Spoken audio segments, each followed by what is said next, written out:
this? No? No? It's not. Good morning. Good morning to you all. Welcome to you all for today's session. Before I call esteemed speakers, I would like to draw your attention to the fact that at 10 a.m. in this room, we'll have a high-level segment on mitigating the humanitarian consequences of war, the role of parliaments. This debate is organized within the framework of the 75th anniversary of the 1949 Geneva Convention. We will have with high-level speakers the President of the ICRC, the UN-specific representative on sexual violence in conflict, and a senior representative from UNHCR. There will be time for questions from the floor, so please join this debate at 10 a.m. and encourage other members of your delegations to come as well. Now, we will start with Jamaica, then Seychelles, followed by Kenya and Jamaica. So Zambia, now the floor is yours. You have 6 minutes.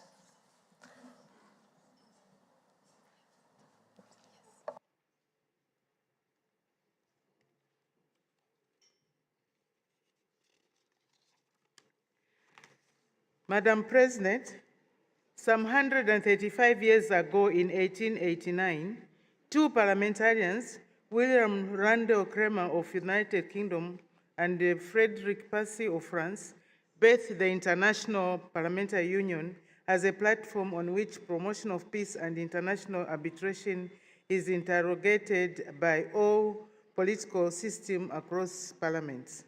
This initiative by these two distinguished parliamentarians was arguably the first step towards parliamentary diplomacy and its attendant role as a center for dialogue and peace, as well as advancing international cooperation. It is therefore gratifying to note that on this day and at this time, we are gathered to discuss the topic, parliamentary diplomacy, building bridges for peace and understanding for the general debate. In my view, this, Madam President, allow me to share my reflections on this timely topic. To put context to my statement, I wish to commence by alluding to the words of the Secretary General of the United Nations and a distinguished parliamentarian of over 17 years, Mr. Antonio Guterres, when he said, and I quote, "It is widely recognized that there is no peace without development and no development without peace," end of quote. It is important to underscore that peace is the precursor for development and parliamentary diplomacy is the catalyst for this. In addition, the United Nations 2030 Agenda for Sustainable Development has recognized peace and security and as to be prerequisites for achieving sustainable development, which in turn provides a pathway for peaceful societies. Despite this recognition, conflict and insecurity continue to escalate in regional hotspots across the globe. The happenings in Gaza, Ukraine, Sudan, DRC, the Eastern Democratic Republic of Congo, to mention but a few, are too ghastly to comprehend, especially within the context of human rights and dignity. This situation was validated by the Global Peace Index of 2023, which indicates that the level of global peacefulness has deteriorated for the 9th consecutive year since 2008.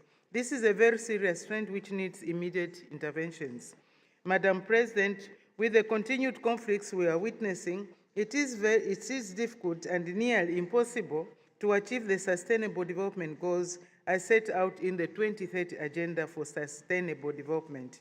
There is therefore need for collective action and to foster peace, understanding, and harmony for sustainable development and parliaments as national forums designed to address contentious issues, relationships, and political disagreement provide this unique platform for promoting conflict resolution through the democratic means of dialogue and compromise. Parliamentary diplomacy brings a distinctive form of diplomacy due to the fact that members of parliament have the marginal flexibility that may not be accorded to a conventional diplomat. It is therefore imperative that we mobilize parliaments to use their legislative oversight, budget approval, and representative functions to ensure that all people, including the marginalized, live safely, peacefully, and have access to equal opportunities. Further, parliaments can leverage on the various inter-parliamentary groups, parliamentary committees, and parliamentary support groups as parliamentary diplomatic actors. Madam President, let me briefly share Zambia's experience with regard to parliamentary diplomacy. The government of the Republic of Zambia has demonstrated commitment to safeguarding peace and maintaining security in the country, by which is anchored on implementing a policy and legal framework that promotes peace. From a parliamentary perspective, the Constitution of Zambia mandates the Zambian Parliament to ratify international agreements and conventions. This has provided a unique opportunity and a means of our Parliament to participate in sharing the country's foreign policy. The Zambian Parliament is also an active member of various international and regional parliamentary bodies through which matters such as peace building and conflict issues are deliberated upon. As part of efforts to promote peace in the region and beyond, our Parliament also participates in election observation missions, with the recent ones having been undertaken in Kenya and the Democratic Republic of Congo, to mention but a few. In addition, as Parliament, we have created an environment where we host high-level foreign dignitaries, such as heads of state and speakers, who are given an opportunity to address our Parliament as a low-hanging fruit in enhancing parliamentary diplomacy.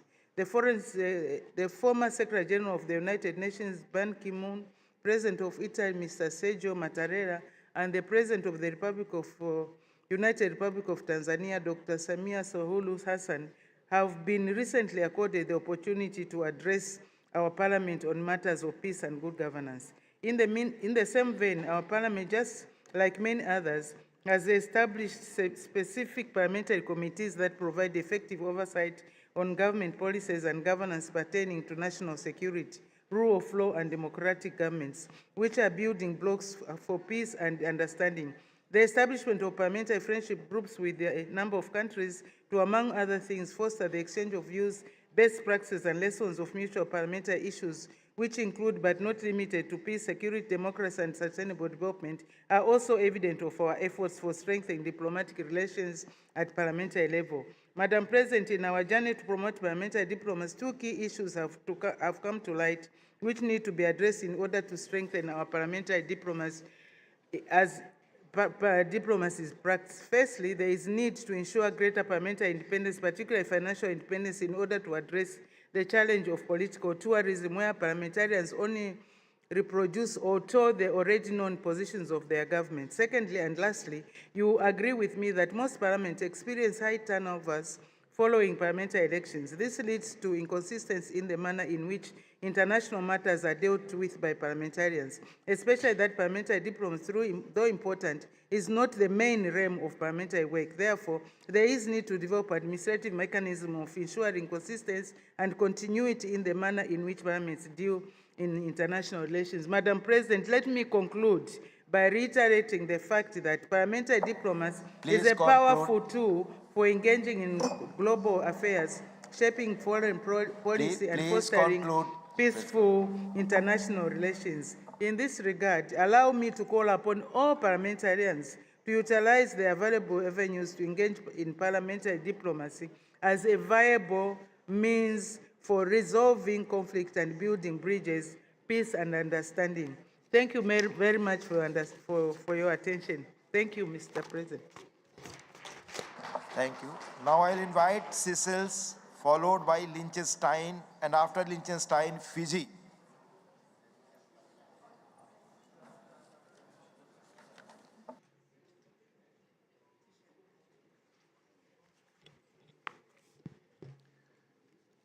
Mr. President, colleagues and delegates present, thank you very much for turning up at this early hour to give me an audience.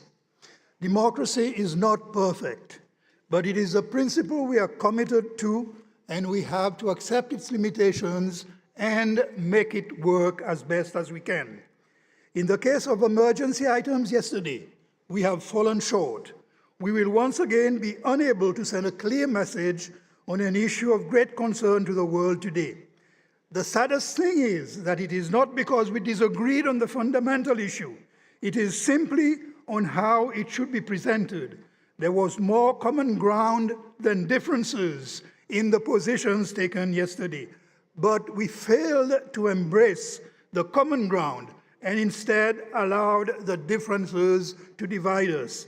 It is a sobering thought that if we cannot compromise on the wording of a statement, how do we expect warring parties who are focused on their vital interests to compromise for peace?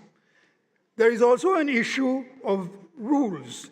Is the two-thirds majority for the adoption of an item reasonable, or should negotiations be allowed to continue after two competing proposals with common ground have not been accepted? These are things to consider to break the stalemate that we are likely to face year after year. For now, we must accept that our failure to agree is the outcome of a democratic process, but that doesn't mean that we have to give up. The conflicts that are ravaging our world today have a disastrous impact on many people who are directly in the way. They also affect each and every one of our countries and our people, big or small, wherever we are. And they even represent an existential threat to humanity. I come from a small island country which has no part in the causes of these various conflicts, but we have been seriously affected by the two conflicts that dominate international attention today. That is the war in Ukraine and the war in Palestine. But while I refer to these two, I do not want to put aside the other areas of conflict, especially those in our own African region, notably the persisting strife in the Democratic Republic of the Congo and the devastating civil war in Sudan. As individual countries, we just don't have the means to make an impact on the resolution of these wars. And we have seen that not even the most august international organization, the United Nations, has the capacity to enforce any kind of conclusive solution. But if countries cannot make any difference individually, the hope must rest in collective action. As the most vibrant global parliament network, the IPU is a source of hope, a voice that must be strengthened and an effort that must be sustained and amplified. We all know the United Nations has made numerous valiant efforts towards resolution of the ongoing conflicts, but unfortunately, they have not been enough.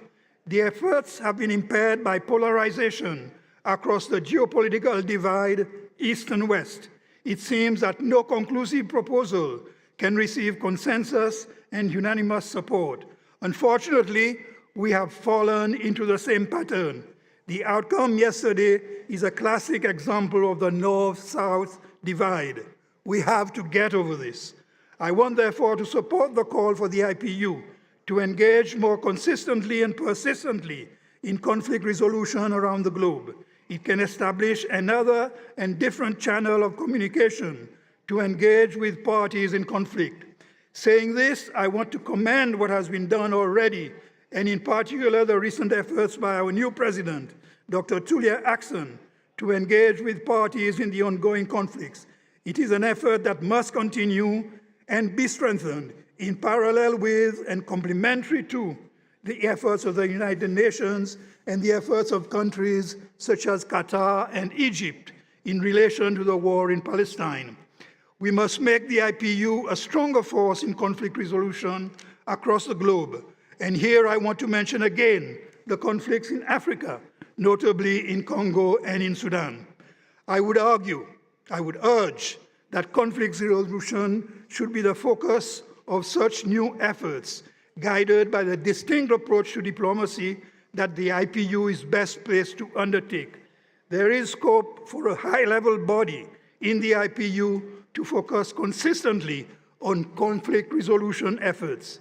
At least the proposals contained in the resolutions on emergency items presented yesterday reflected our desire for the IPU to play a role in resolving these conflicts. We must not abandon this hope. The world needs peace. We want our organization to be a stronger force for finding the way to peace. Let us please agree on that and let us find the means. I thank you. Thank you. Now I'll invite Liechtenstein, followed by Fiji. Honorable Fiji speaker will speak from his seat, followed by Tonga. So Liechtenstein now.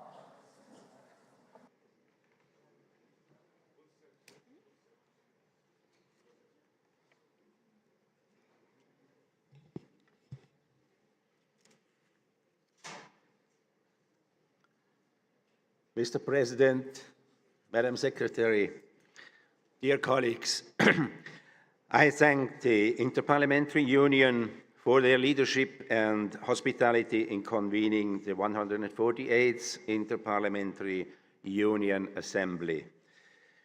Building bridges for peace. Worldwide, there are far too many conflicts raging. They are characterized by a widespread disregard for the human life. To counter this trend, national parliaments have an important role to play. They should be guided by the respect for the international obligations which bind us all. And they should speak up much more often whenever serious human rights violations and atrocity crimes are committed.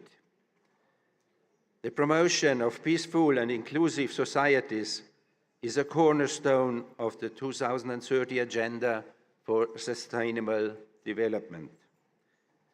The 2030 Agenda is also dear to our Parliament's heart. For example, every proposal to Parliament includes an SDG impact section. By doing so, we put the SDGs front and center in our parliamentary debates.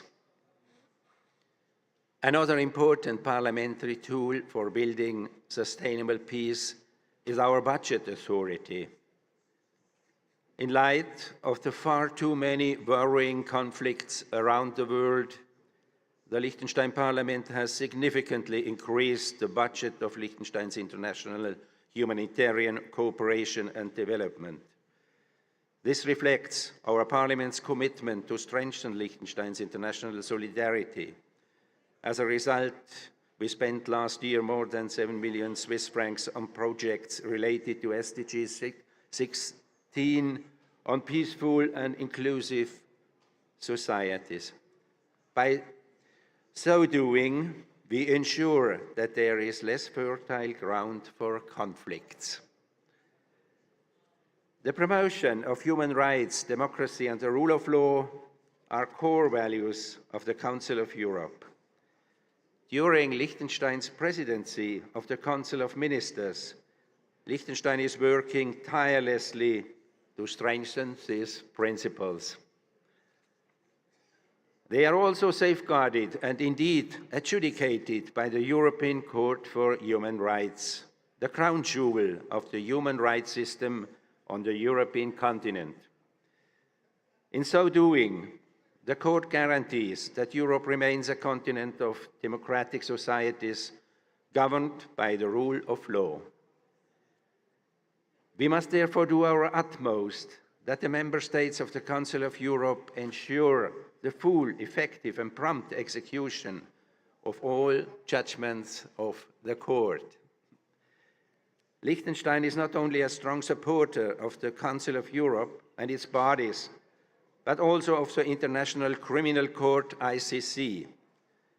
Given the countless violations of international criminal law, it is of paramount importance that parliamentarians speak up much more often in favor of the ICC and advocate for ensuring that perpetrators of international criminal law are brought to justice. Let me assure you that Liechtenstein will continue conversations to achieve this goal, which is vital for the sake of a just peace in international conflicts and for the sake of our international legal order. The Security Council has the primary responsibility for maintaining international peace and security. Yet we are time and again frustrated by its inability to do so.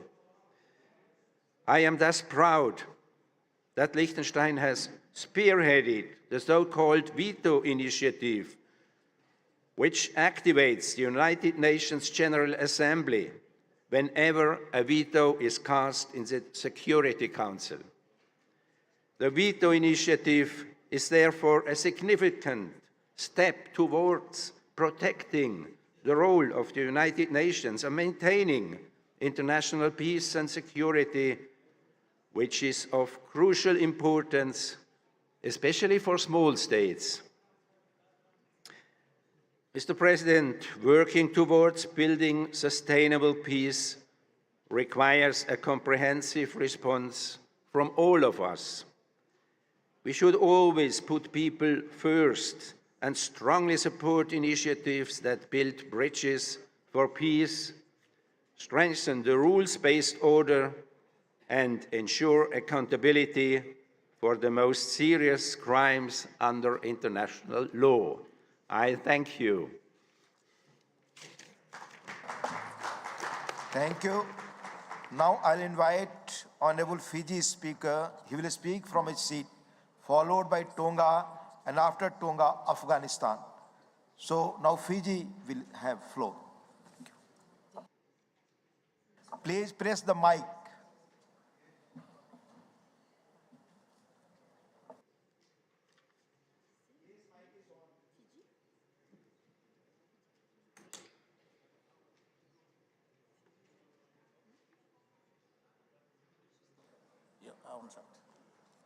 Thank you, Nisham Bulabinaka, Honorable Chair, and Madam President of the 148th Assembly, Honorable Speakers and Members of Parliament, distinguished guests, ladies and gentlemen. It is indeed a great pleasure and an honor as the Speaker of the Fijian Parliament, a small island state in the Pacific, to address this august assembly of the global community of parliaments and parliamentarians. I strongly agree with the notion that building bridges for peace and stability is not only about resolving or preventing conflict, but rather it is about understanding each other and creating a social inclusion, an important condition for progressive and sustainable livelihoods for our people. Individuals and communities, irrespective of their gender, age, ethnicity, and so forth, must be given all the opportunity to participate in society. Parliaments and parliamentarians, therefore, have a fundamental role in fostering dialogue, taking legislative action and effective oversight to ensure social inclusion. We have the powers to address polarization along political, socio-economic, gender, ethnic, cultural, and religious lines. I wish to share some actions being undertaken by the Fijian Parliament as part of our wider national efforts to build a peaceful and harmonious society. The development of our island state has been adversely impacted by political upheavals in our post-independence period.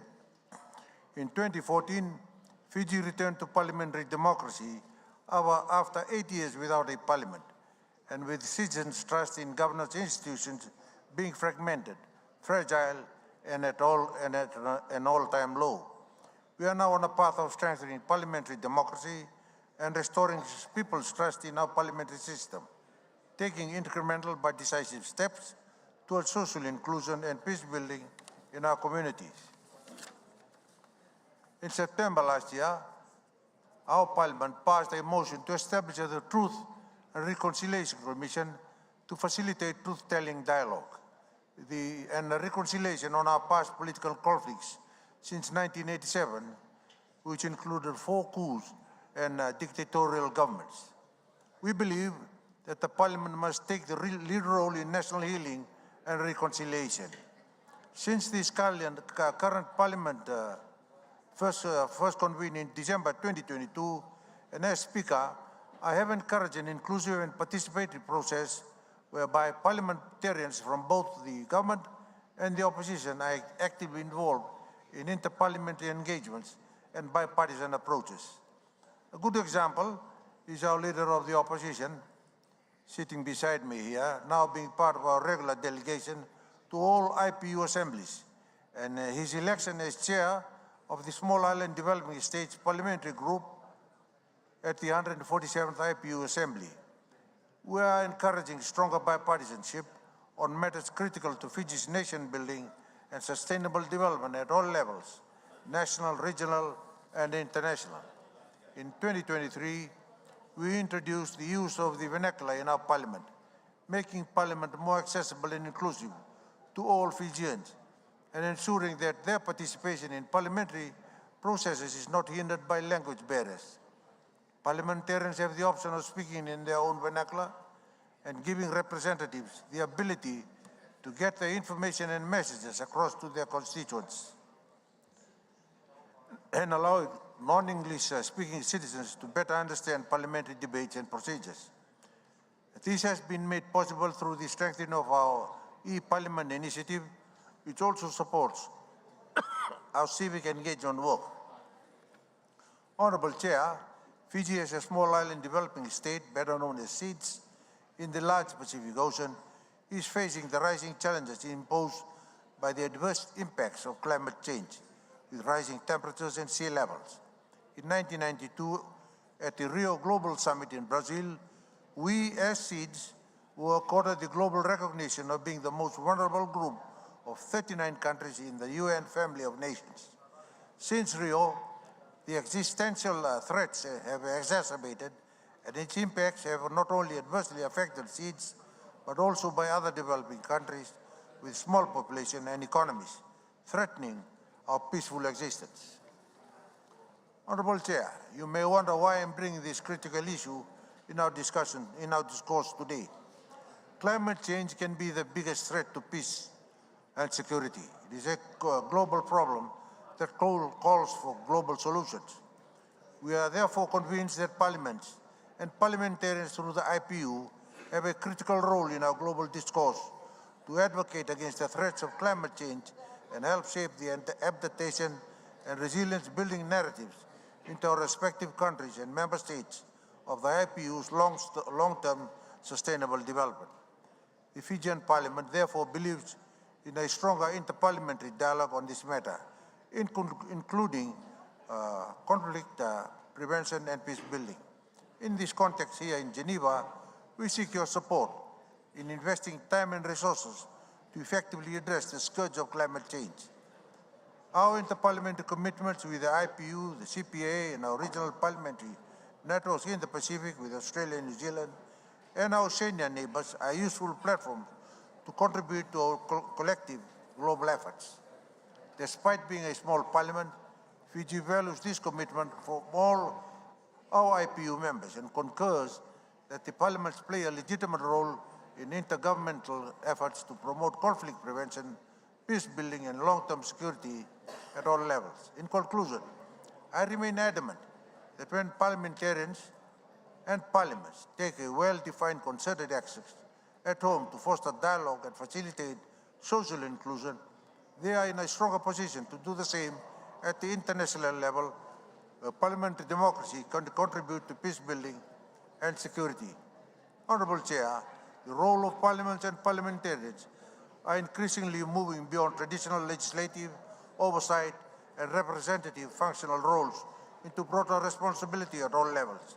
Through parliament-initiated dialogue, diplomacy, and innovative peace-building initiatives, we can advocate with our own national governments to effectively address the scourge of climate change. Please conclude. Honorable Speaker, please conclude.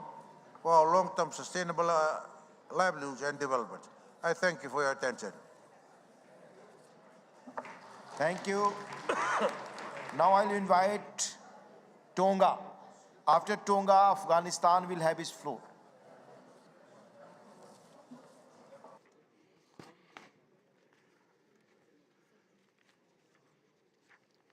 Honourable Chair, Honourable Speakers of Parliament, Heads of Delegation and Members of Parliament, ladies and gentlemen. Honourable Chair, I'm extremely honoured to attend this 148th IPU Assembly in Geneva on behalf of the Legislative Assembly of Tonga, a small island developing state. On the theme of parliamentary diplomacy, building bridges for peace and understanding, I wish to highlight, like many of my fellow speakers before me, the greatest threats to peace and understanding, and that is geopolitical conflict and climate change in action. In opening my remarks, I acknowledge that the absence of total peace in our time is due to the persisting unilateral acts of violence and violations of international law by both state and non-state actors, often with impunity due to a lack of accountability within our existing international rules-based order. The double standards witnessed in the treatment of perpetrators of violence, supported by states that turn a blind eye to the realities on the ground, and double standards undermines our collective will and ambition for lasting peace. Evidently, one can conclude the existing mechanisms and pledges for peace and security enshrined in the United Nations Charter are grossly inadequate today, as we slip into a time of multiple conflict across the nations. I commend, like my former speaker from Liechtenstein, the initiative for the veto in the United Nations. In framing the call for peace, I recall the United Nations Declaration in 1984 on the right of people for peace, and I quote, "Appeals to all states and international organizations to do their utmost to assist in implementing the right of peoples to peace through the adoption of appropriate measures at both the national and international level," end quote. We as parliamentarians have a sacred duty to uphold peace for our people through resolutions within our parliaments and in holding our governments to accountable for their actions. However, our peace is not only under constant threat by geopolitical conflict, causing loss and damage to both public and private property, but by forced migration, death and suffering, also by climate change-induced extreme weather events, felt across the globe, brought about by human activity of releasing harmful greenhouse gases into our atmosphere. Honorable Chair and fellow delegates, our planet is heading towards an unprecedented trajectory of self-destruction. And as leaders of our governments and parliaments, we are partly to be blamed. Whereas I place my trust in the democratic systems designed to protect our nations and people from harm, it is wavering. A lack of international ambition and commitment will result in a global temperature overshooting the Paris Agreement target of 1.5 degrees above pre-industrial levels this year. Fellow delegates, are we capable of saving ourselves from future hardships? The planet is changing in front of our very eyes. The time to act is imminent, and it is before it's too late. Last year was a year of records, all for the wrong reasons. It was the warmest year ever recorded in history. We saw unprecedented heating of our oceans, accelerated sea level rise, the worst glacial retreat on record, the largest loss of Antarctic sea ice, drought-afflicted millions, flooding-afflicted millions, and these records are only the beginning of what is exceedingly more frequent and will be more severe in the years to come if we do not act now. What can we do as parliaments? In closing, I propose two actions. One, promote the urgent decarbonizing of our energy systems into renewable or nuclear. Part of the challenge with the widespread adoption of renewables is the subsidized cost of fossil fuels with our own tax dollars, obscuring the true cost of coal, gasoline, diesel, and gas. In 2022, according to an IMF study, there was a total of $7 trillion in fossil fuel subsidies. Taxpayers funding fossil fuels, both explicitly and implicitly.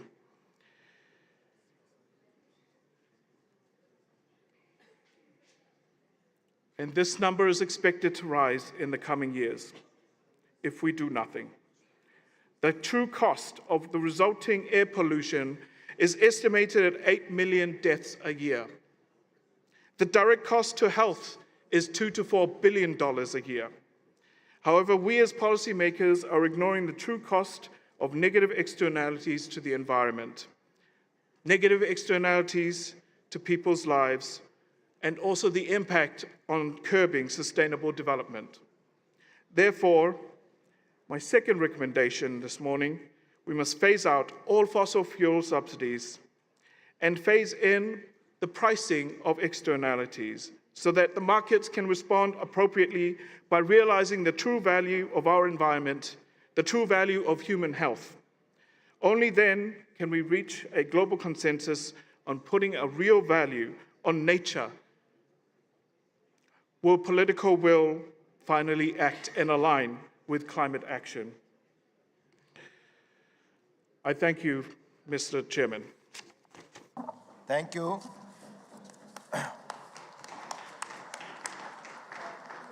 Before I invite Afghanistan, here is an update.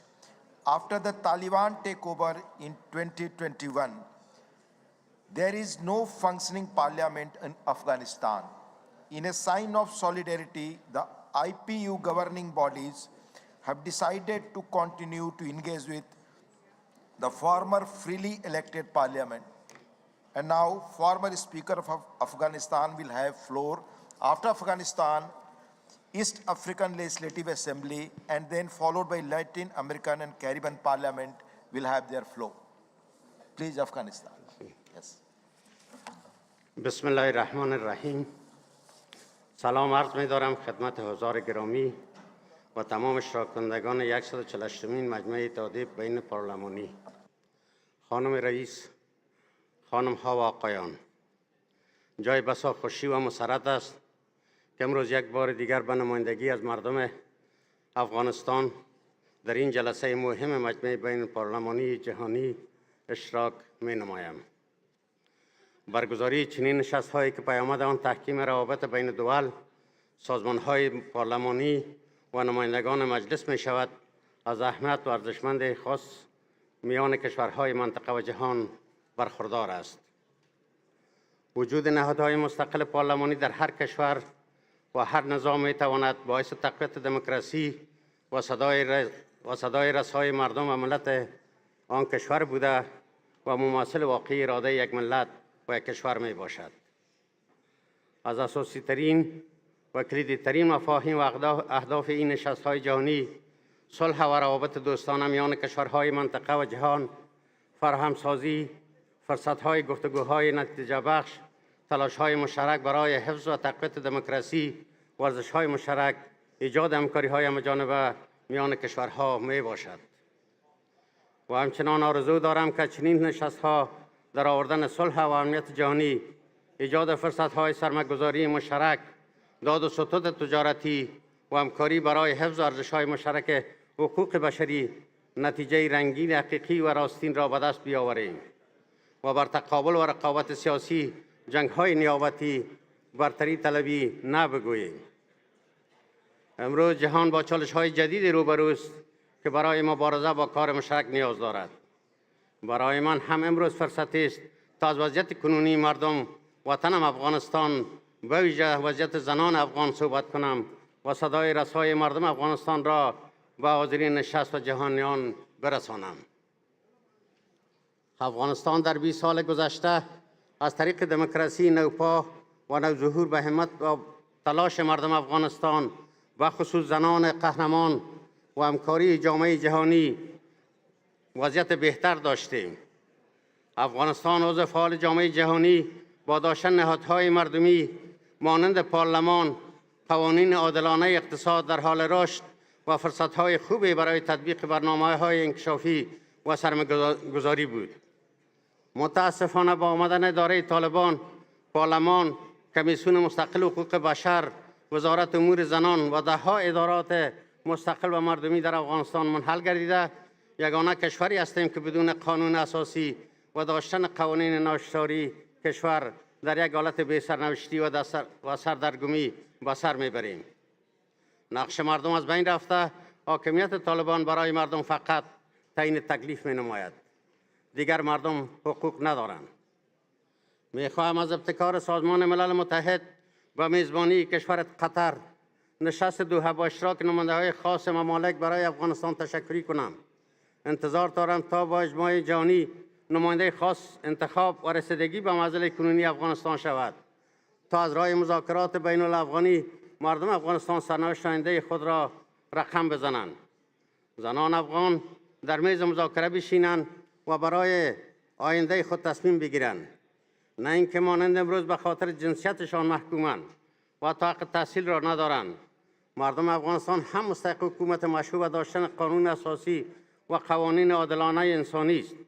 امیدوارم برای رسیدن به وضعیت بهتر حمایت و همکاری‌های اعضای محترم پارلمان‌های ممالک را داشته باشیم. مردم افغانستان بخصوص زنان افغانستان را تنها نگذارید. می‌خواهم تقاضا نمایند در تمام مجالس که به خاطر آینده مردم افغانستان میزبانی کنید. نماینده‌هایی که از جانب مردم انتخاب شدند در چنین مجالس دعوت نمایید تا صدای مردم خود را برسانند.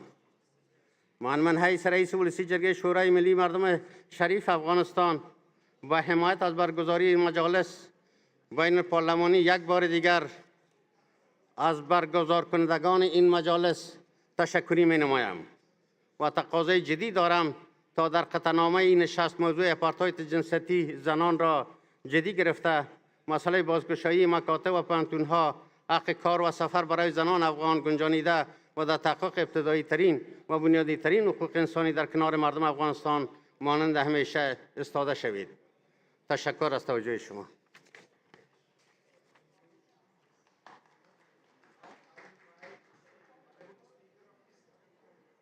Sorry. Now I'll invite Honorable Speaker of East African Legislative Assembly, followed by Latin American and Caribbean Parliament. Thank you.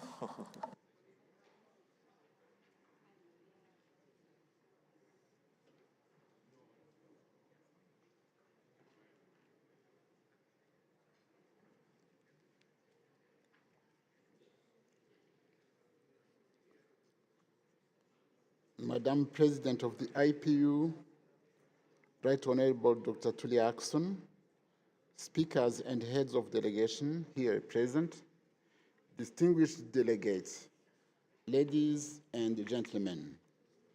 Firstly, it's my pleasure and gratitude to speak at the 148th IPU conference. Madam President, I take this opportunity to congratulate you for steering the IPU at this important time when it is coordinating various efforts to make our world more responsible, livable, peaceful, and economically viable. Secondly, I extend warm greetings from the East African Legislative Assembly. Allow me to appreciate all the courtesies from the IPU and government of Switzerland. With regard to the object of the 148th conference, EALA is firmly committed to cause of the IPU and the theme, parliamentary diplomacy, building bridges for peace and understanding. The theme not only reflects issues that are affecting the globe, but also our communities in the East African region, issues which top the agenda and call for greater interest and action. Madam President, armed conflicts continues to afflict many parts of our world, including the East African region, particularly in the Great Lakes region. We are talking of DRC and surrounding countries like Somalia and Sudan. Clearly, the conflicts are resource-based, mostly because of scarcity, greed, the desire for control, economical inequality, and discrimination of marginalized groups. Sadly again, one can trace the root of such conflicts to major world powers whose desire is to plunder resources while the local citizens fight against each other to sustain them. Therefore, as parliamentarians, we know that every conflict, there are two sides,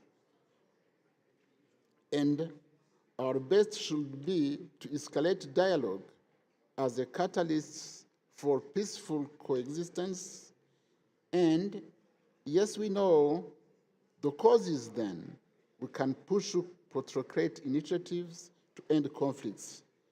We are gifted with parliamentary privilege to undertake our work of legislation, oversight, representation, and budgetary allocations. We also must take advantage of establishing specialized caucuses to empower special interests and marginalized groups, women, men, youth, as the case may be. Specific to the East African Legislative Assembly, our work has been cut out because our region aspires to be a prosperous, competitive, secure, stable, and politically united East Africa, and we have in place laws, manuals, and policies that seek to prevent conflicts, such as the ESC Protocol on Peace and Security, EA's Regional Strategy for Peace and Security, and ESC Protocol of Defense. We also have in place mechanisms for the establishment of a standby force to intervene in partner states with conflicts. As a way of empowering citizens, IALA has also taken the lead to adopt resolutions for action by the Council of Ministers on matters such enhanced gender equality in access to food and nutrition, recognizing the women's caucuses as a forum to promote the full participation of women in programs and activities of the community, implementing measures to enhance gender mainstreaming, action to prevent trafficking in persons, protect victims of crime of trafficking in persons, and prosecution of perpetrators of trafficking in persons in this region. IALA is ever aware that sustainable peace cannot be attained until people feel safe, trust each other, and capable of holding their governments accountable to guarantee their protection and accord them a peaceful and secure environment to live, reside, trade, and travel freely. Several activities have been undertaken that allowed our region to achieve the following milestones: establishment of conflict early warning and response mechanism, regional conflicts prevention, management, and resolution framework, implementation of small arms and light ammunition initiatives in line with the Nairobi Protocol on Small Arms, organization of regular joint command posts and field training exercises every 2 years to enhance interoperationally and armed conflicts, etc. Distinguished ladies and gentlemen, I conclude by reaffirming IALA's stand in promoting peaceful coexistence and solidarity to regional and world peace. Thank you, Mr. Chairman. Thank you. Now, the floor will be of Latin American and Caribbean Parliament, please.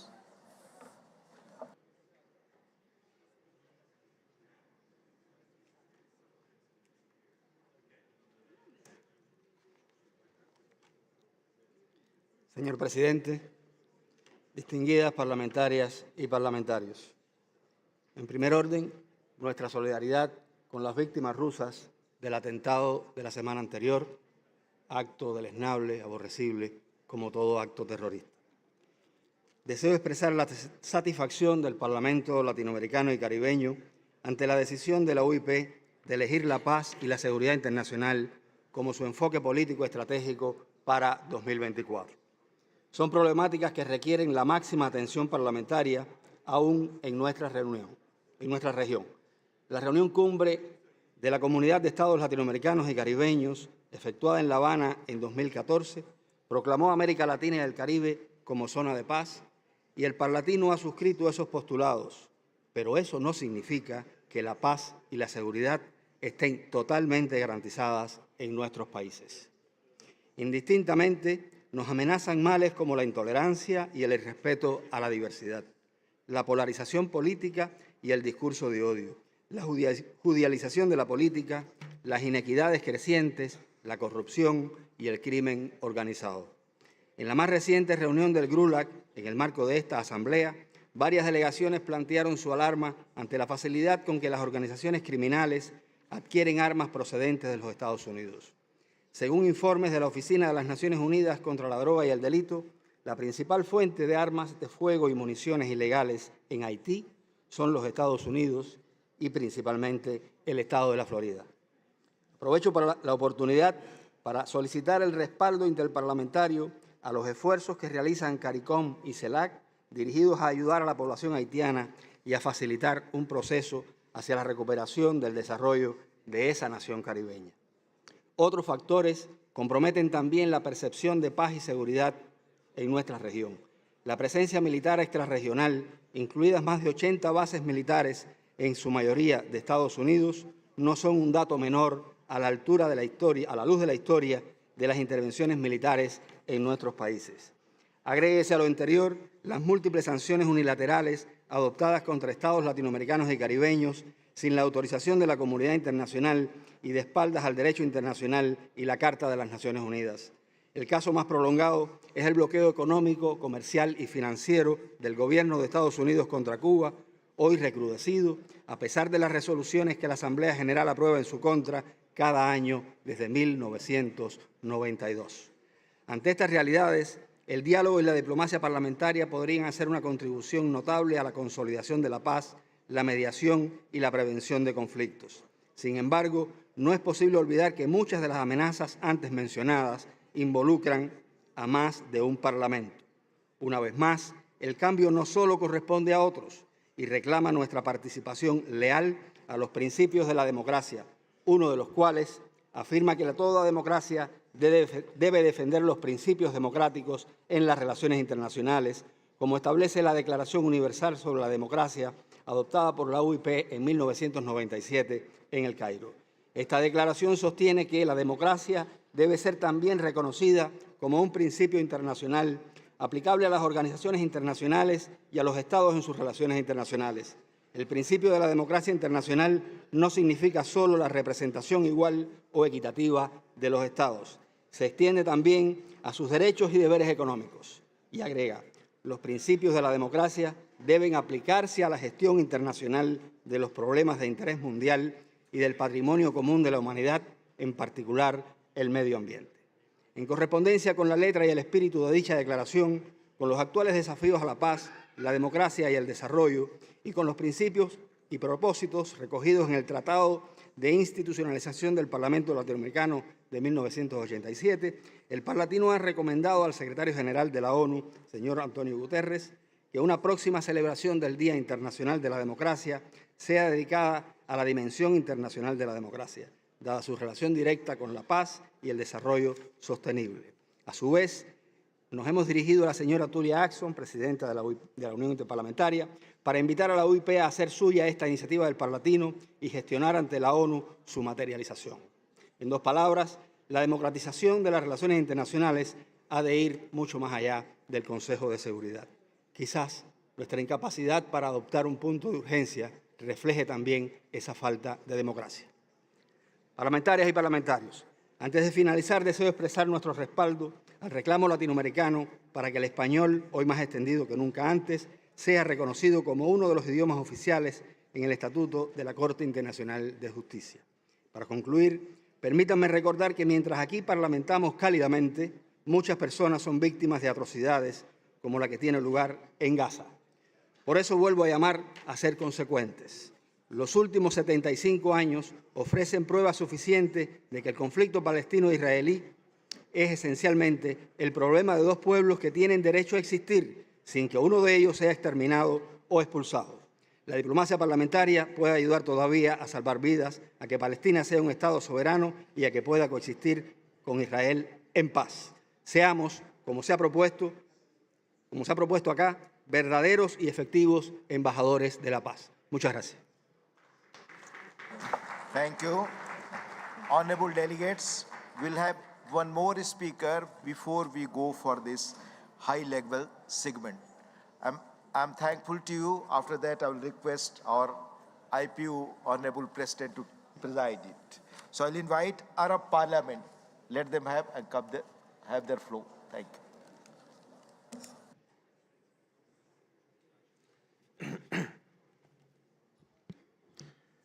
أصحاب المعالي رؤساء البرلمانات ورؤساء الوفود البرلمانية، الحضور الكريم، السلام عليكم ورحمة الله وبركاته.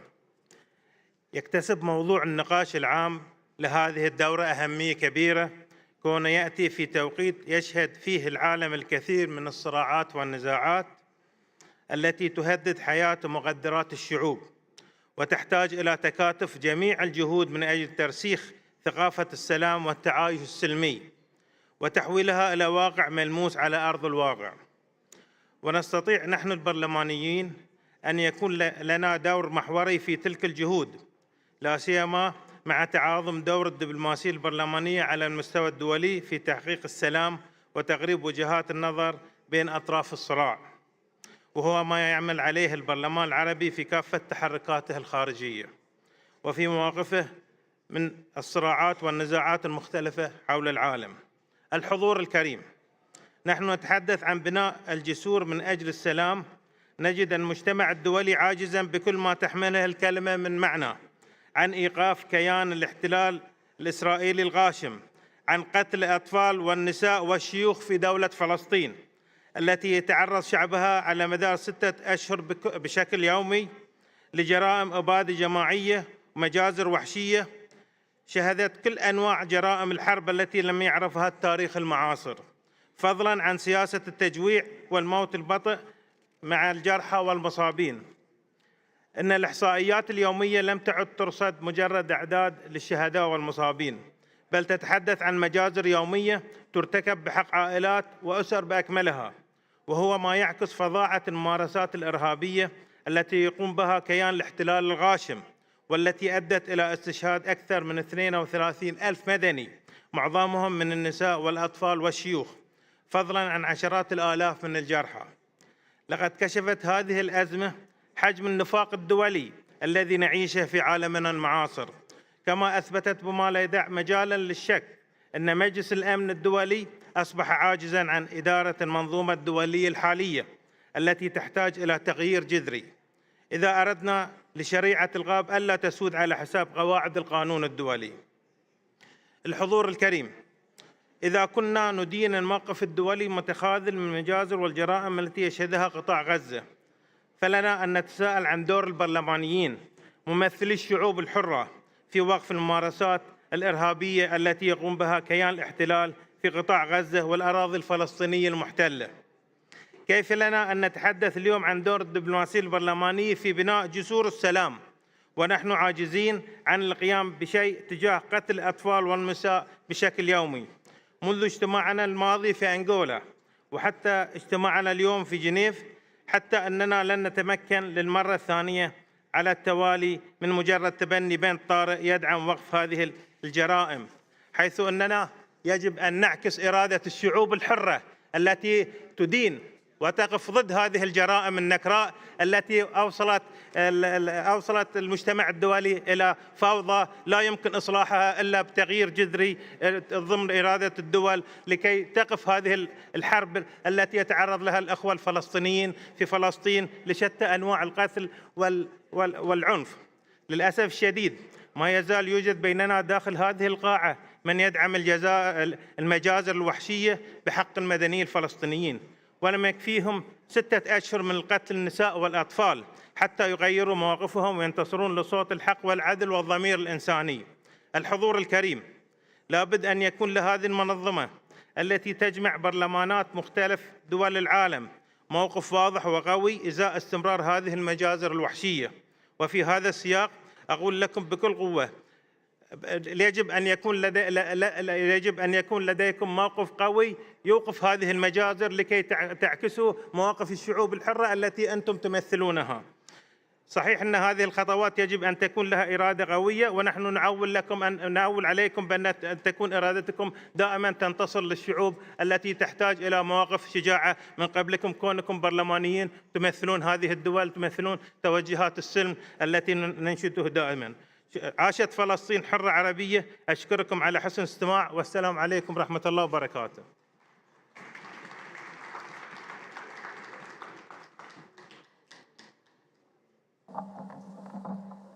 Thank you so much, Mr. President of the Arab Parliament, for having been the last speaker on this segment. But let me also thank our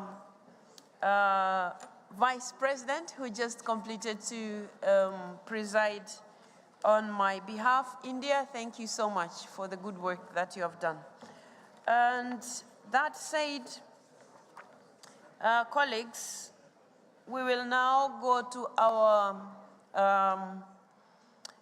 high-level segment on the general debate, which is about mitigating the humanitarian consequences of war and our role as parliamentarians and as parliaments. So it is a real pleasure for me to now introduce the high-level segment of this general debate, which is entitled Mitigating the Humanitarian Consequences of War, the Role of Parliaments. Colleagues, we are here today, and there are more than 100 armed conflicts recorded in the world. The humanitarian consequences created by war persist and are devastating. People are forced to flee their homes and leave their loved ones behind. Women and girls are victims of sexual violence during armed conflict. And thousands of civilians continue being victims of indiscriminate attacks. Now, more than ever, it is crucial to abide by the rules of international humanitarian law, refugee law, and human rights law, which afford protection to those affected by armed conflicts. 2024 marks the 75th anniversary of the Geneva Convention of 1949, which are the core international humanitarian law. And we are pleased to mark this anniversary today, gathering parliamentarians from all over the world in Geneva, the birthplace of international humanitarian law, and the International Red Cross and Red Crescent movement, to discuss how parliamentary diplomacy and action can contribute to mitigating the humanitarian consequences of war through upholding and strengthening the international humanitarian law framework. We have with us very distinguished guests for this high-level segment, which will be divided into two parts. We will begin first with a discussion on the humanitarian impact of war, in particular with regard to sexual violence in conflict and displaced populations. This first discussion will then be followed by a second part on the role of international humanitarian law in today's conflicts. This is to mark the 75th anniversary of the Geneva Conventions. For part one, I am honored to have two distinguished guests representing some of the world's leading organizations working in armed conflict situations and working towards alleviating human suffering caused by it. Ms. Pramila Patten, who is the Special Representative of the United Nations Secretary General on Sexual Violence in Conflict, is here with us, but also Ms. Elizabeth Tan, Director of International Protection, Office of the United Nations High Commissioner for Refugees, UNHCR, on behalf of Mr. Filippo Grandi, the United Nations High Commissioner for Refugees, is also here.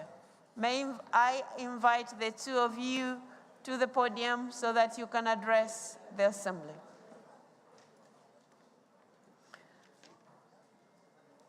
I understand we will begin with Ms. Patton, who will address us specifically on the issue of the consequences of sexual violence in war. Ms. Patton, you have the floor. Thank you. Madam President of the Assembly, Mr. Secretary General of the IPU, distinguished parliamentarians, excellencies, ladies and gentlemen, I commend the IPU for shining the spotlight on the global humanitarian situation. This event could not be more timely in a context marked by global turbulence as conflicts rage, military coups erupt, human rights trampled, and gender equality gains being reversed. The world is facing a record number of conflicts since World War II, a record number of forcibly displaced persons, 117.2 million according to UNHCR, more than 600 million women and girls living in conflict-affected countries in 2022, a 50% increase since 2017. Civilians around the world are in need of greater humanitarian aid, with an increase of 25% just over the last year.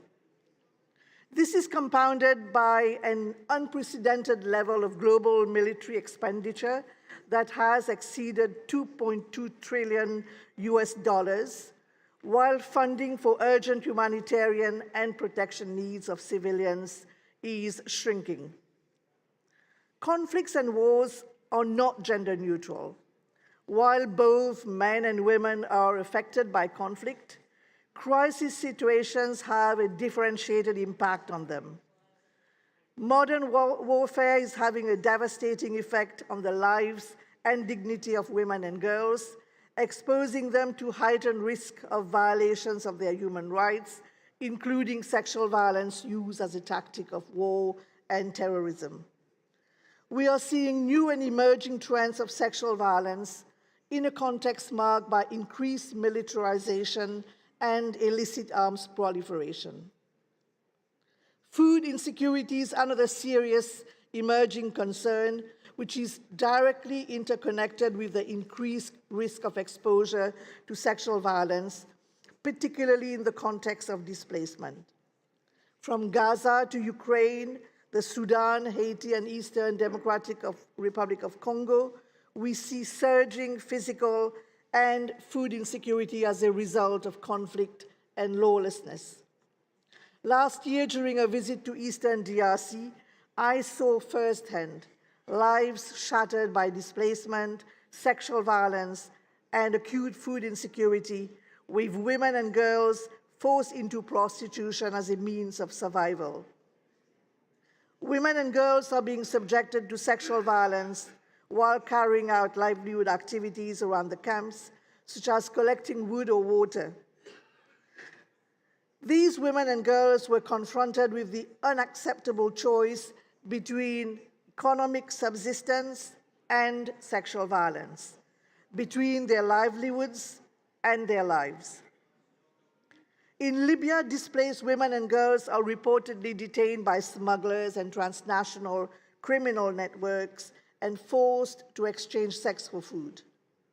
In Afghanistan, high levels of displacement, poverty, and food insecurity are exacerbating harmful coping mechanisms, including forced marriage. Protection concerns for civilians are also on the rise, including risk of sexual violence and trafficking in a global context where humanitarian access is severely limited and where parties to conflicts target civilian infrastructure, including hospitals, rendering the access to life-saving services for survivors more challenging. In the Sudan, the the humanitarian crisis has left more than 9 million of forcibly displaced persons since April 2023. With disturbing reports of different forms of sexual violence, including rape, gang rape, and trafficking in persons of women and girls for purposes of sexual exploitation and abuse, sexual slavery, child and forced marriage. In addition, the hostilities have destroyed civilian infrastructure, making access to basic services, including sexual and reproductive health, extremely challenging for those in need. Ladies and gentlemen, the consequences of sexual violence are devastating. It adversely and profoundly affects women's physical, sexual, and reproductive and mental health. The massive and widespread destruction of health facilities in Ukraine is, for example, severely impeding access to life-saving medicines. The World Health Organization has verified more than 1,000 attacks on healthcare facilities in Ukraine since the invasion by the Russian Federation in February of 2022. Such attacks rob entire communities of essential health services that are needed to save lives. In Gaza, we are seeing how the conflict is characterized by acute food insecurity and the decimation of health facilities, in addition to the challenges that humanitarian actors are facing to ensure an adequate supply of assistance. This is resulting in negative consequences for pregnant, nursing, and new mothers, including the unprecedented scale of women reported to have died before or during childbirth. In Haiti, women and girls continue to be subjected to brutal sexual violence, while armed gangs have taken over most of the capital and control access to essential resources such as water, food, fuel, and medical services. In Libya, Mali, Myanmar, and the Sudan, service providers, women-led organizations, and women human rights defenders are being threatened with sexual violence by parties to the conflict, limiting survivors' access to life-saving services, protection, and redress. Excellencies, ladies and gentlemen, the proliferation of conflict and widespread insecurity is causing unprecedented suffering and is reversing hard-won progress on women's rights. Yet, this dire picture is not inevitable or irreversible. Civilians need more than our solidarity. They need concerted action and political resolve to ensure their protection. Women are too often excluded from leadership and decision-making roles when it comes to humanitarian responses. I encourage you to use your position as parliamentarians to ensure that women are part of the solution, as their needs will remain unaddressed as long as their voices are absent in the design and implementation of humanitarian interventions. The best form of protection is prevention. You know that women have acted as peace mediators in families and societies for generations and have proved instrumental in conflict prevention. You must use your platform to reinforce these skills by taking into account their capabilities and vulnerabilities, by supporting initiatives that offer protection from sexual and gender-based violence, by improving the availability of quality healthcare and reproductive health services, by providing access to education and skills development training, and by providing assistance to income-generating and other economic activities for women. You can promote the full participation of women in conflict prevention and post-conflict peace building. In a world facing wars of lethal weapons and wars of territory, we need peace based on the full respect of international humanitarian and human rights law to guarantee justice, dignity, protection, and development for all. This should not be just an aspiration, but your primary goal. Thank you.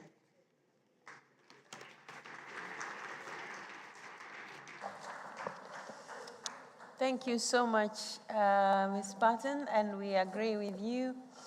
that it's very important for us to make sure there's justice and also accountability for all actions that result from sexual violence, which is caused in the conflicts. I would now welcome Ms. Tan. You have the floor. Madam President, thank you for having me here today.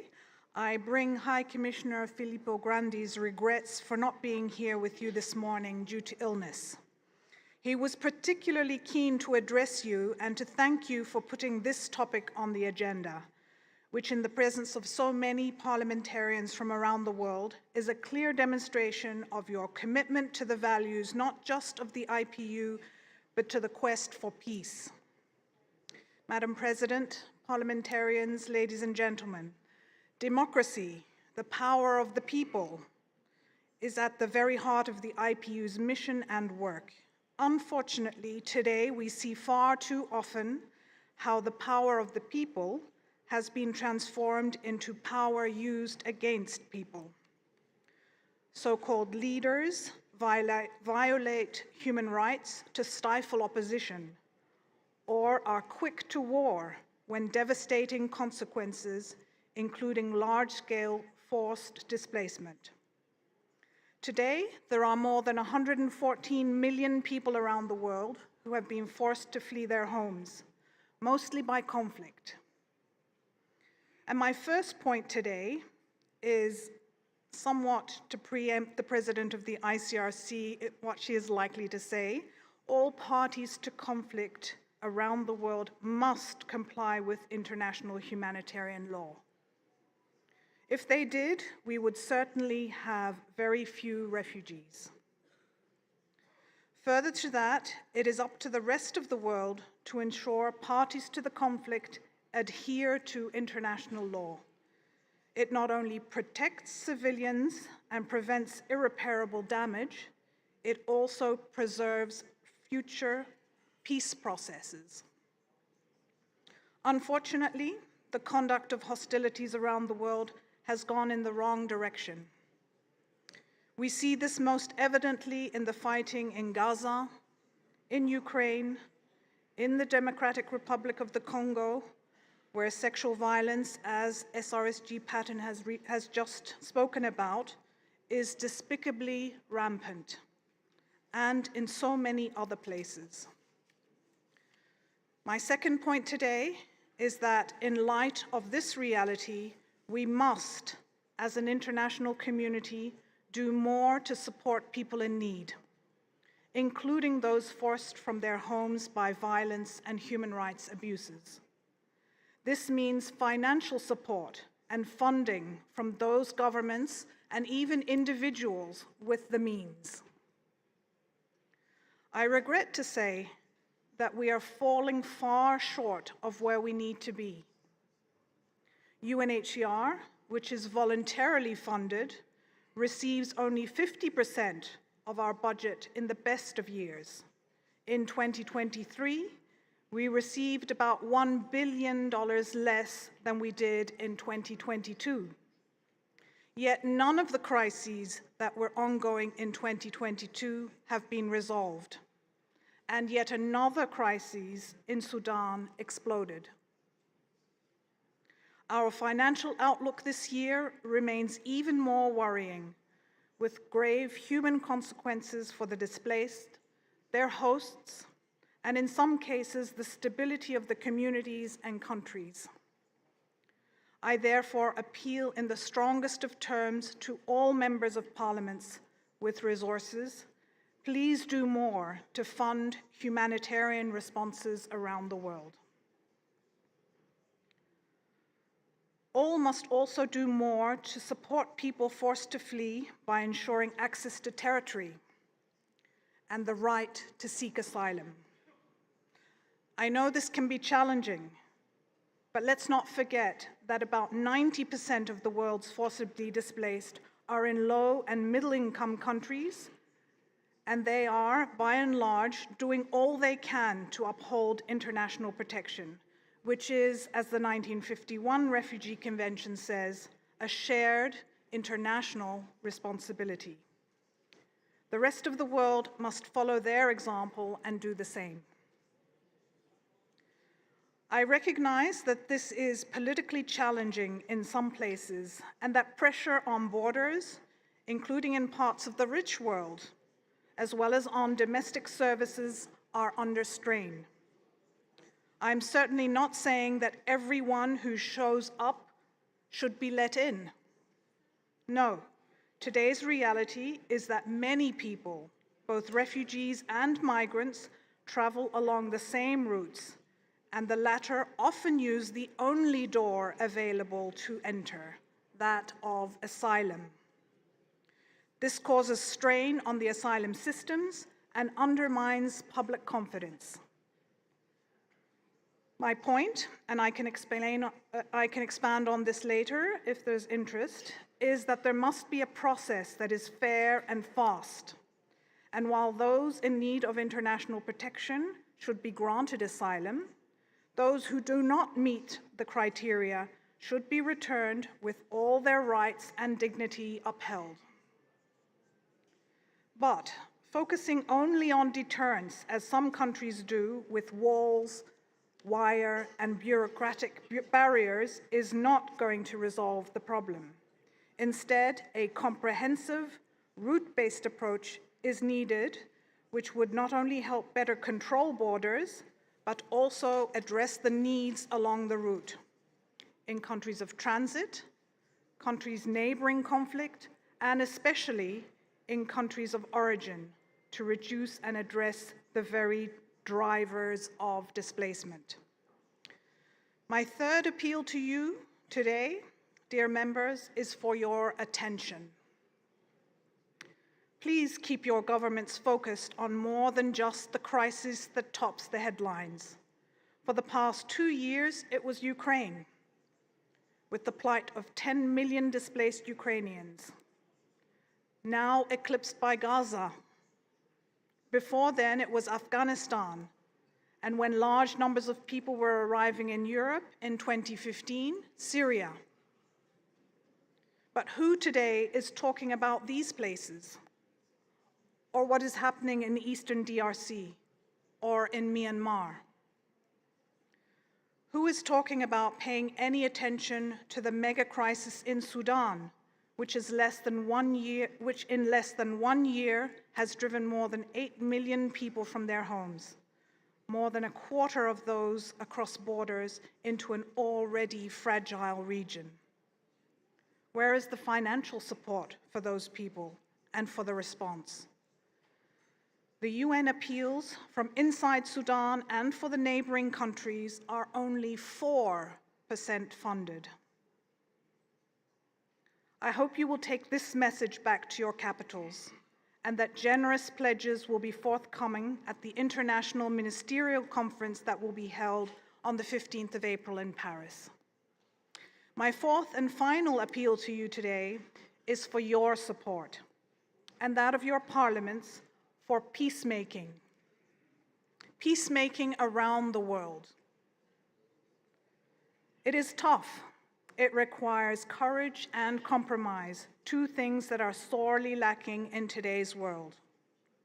Unfortunately, too many people think that conflicts, once quiet, can be contained.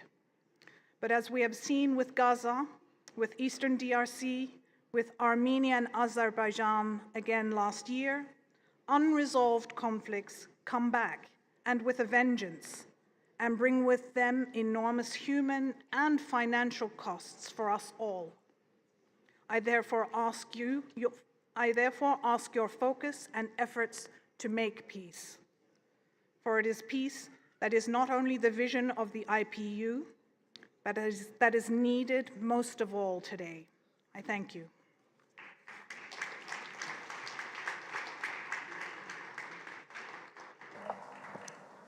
Thank you so much, Tan, for enlightening us on a very pertinent topic about displacement and the impact it has, and the fact that conflicts actually cause so many refugees to be there, but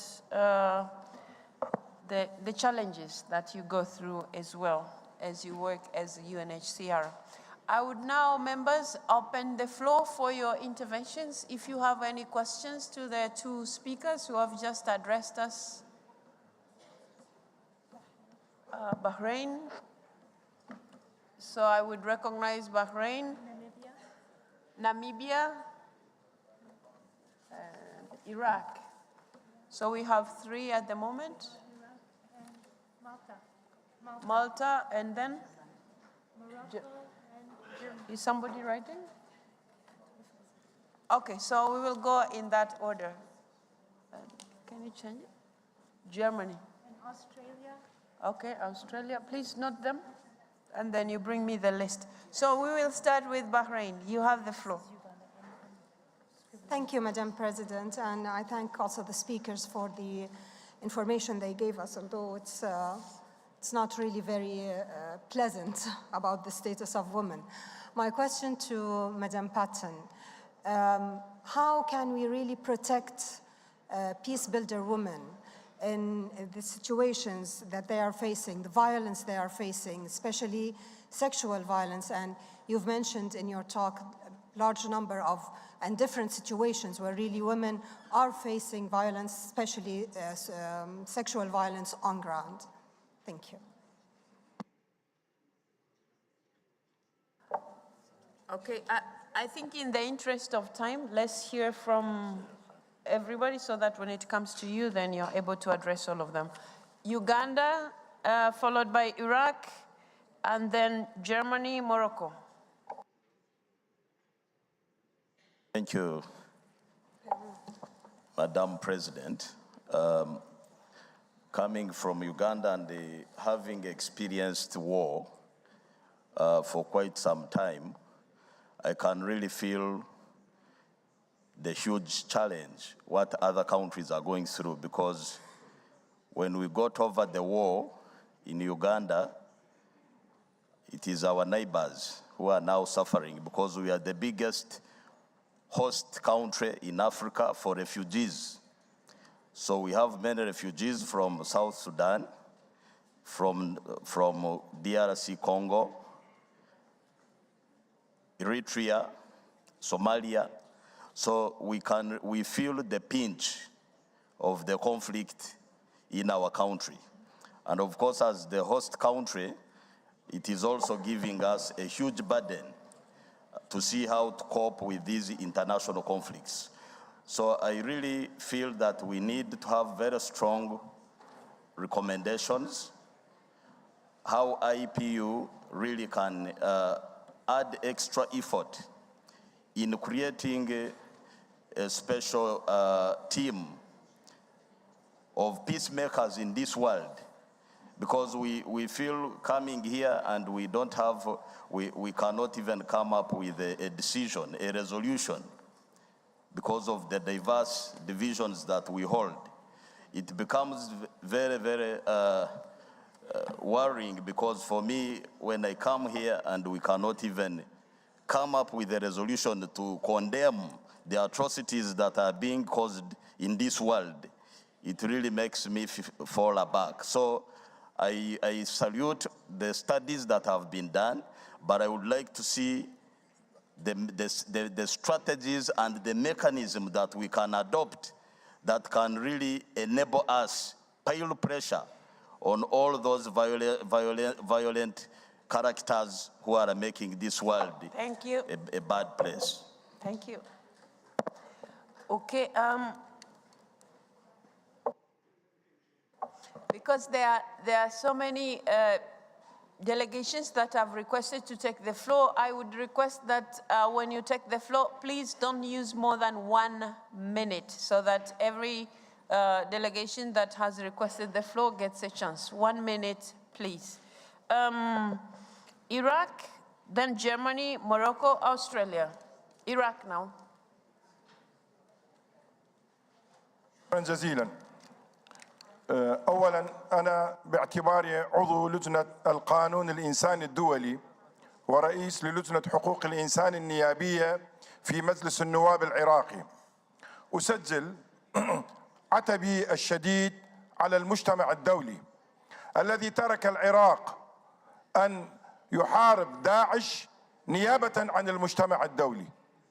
في 2014 عندما دخلت داعش إلى العراق بإرهاب دولي وبدعم دولي، لم يكن سببها النظام السياسي العراقي.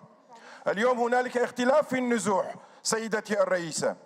النزوح في بعض الأحيان هي من الهجرة بسبب النظام السيء في البلد، ولكن في بعض الأحيان الإرهاب الدولي هي التي تتسبب في أن يكون هنالك نزوح. نعم، نحن أيضا تعرضنا إلى أبشع جريمة بيد داعش. أنا أسأل المجتمع الدولي، أين كان المجتمع الدولي عندما أحرقت النساء من القومية الأيزيدية ومن القومية التركمانية في قضاء سنجار وتل عفر؟ بعد أن تم اغتصابهن تم إحراقهن في محافظة الرقة السورية. اليوم نحن نتحدث عن أن هنالك انتهاك لحقوق الإنسان في بعض البلدان. ألم يكن هذا الانتهاك انتهاكا دوليا؟ لحد الآن لم نعلم من الذي مول داعش، من الذي دعم داعش في إدخاله إلى بلدنا العراق. سيدتي الرئيسة، أنا أود أن أقول فقط هذه الكلمة. أود أن أقول اليوم هنالك 30,000 عائلة في مخيم الهول في منطقة لا تحكمها لا سوريا ولا عراق ولا المجتمع الدولي، وهم قنابل موقوتة للإرهاب الدولي. لذلك أؤكد بأننا أمام قضية خطيرة. لذلك أود أن أسأل المجتمع الدولي ما هي حلولكم المستقبلية أمام الإرهاب الدولي؟ شكرا جزيلا. Thank you. Thank you. Thank you very much. Now we go to Germany. Thank you very much for your reports. What you describe is really unacceptable for women and young girls during wars. And I recently talked to witnesses from Ukraine who described what they had to be going through from Russian soldiers. And another region that's really in our focus is Israel and Gaza. You mentioned Gaza, but I want to mention Israel, and I'm really surprised that you, Mrs. Patton, didn't mention your recently published report on violence from Hamas during the 7th October. And my question is, why didn't you mention what you really described in detail in your reports? And another question, what can we do to prevent that such things happen ever again? Thank you. Thank you so much. Now we go to Morocco, Australia, then DRC. شكرا سيدة الرئيسة. أشكر السيدة باتن والسيدة دالي على عروضهما القيمة. وفي الواقع هذا اللقاء أتى في وقته، لأن لم يشهد العالم أبدا مرحلة مثل هذه المرحلة في عدد الكبير جدا من النزاعات الدولية، أكثر من 50 نزاع دولي. وكما قلت فإن هذه النزاعات الدولية تؤدي إلى نزوح أعداد كبيرة جدا من المواطنين، وتكون النتيجة لأن الظروف تكون قساوة على النساء والأطفال الذين يتعرضون إلى مضايقات جنسية وإلى استعباد وإلى عدد من الإكراهات التي أصبحت المنظمات الدولية التي وجدناها جميعا بعد الحرب العالمية الثانية للمحافظة على الأمن والسلم أصبحت غير قادرة على حماية هاد النازحين والمهاجرين الذين هاجروا وتنازحوا تحت الضغط.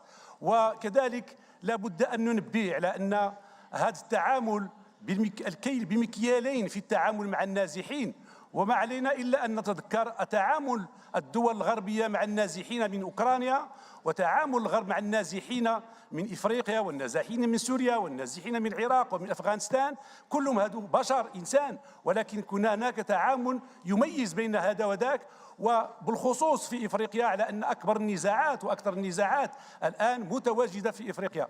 وكذلك لا بد أن يتخذ المجتمع الدولي إجراءات قاسية ضد الدول التي تأوي منظمات إرهابية والتي تشجع وتسلح منظمات إرهابية التي تؤدي في آخر المطاف إلى النزوح وإلى عدم الاستقرار وإلى الويلات التي نلاحظها فيما يخص التعامل مع النساء والأطفال. شكرا سيدة الرئيسة.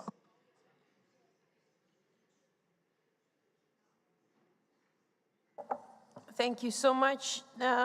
Australia, DRC, Peru. I think Peru will be the last.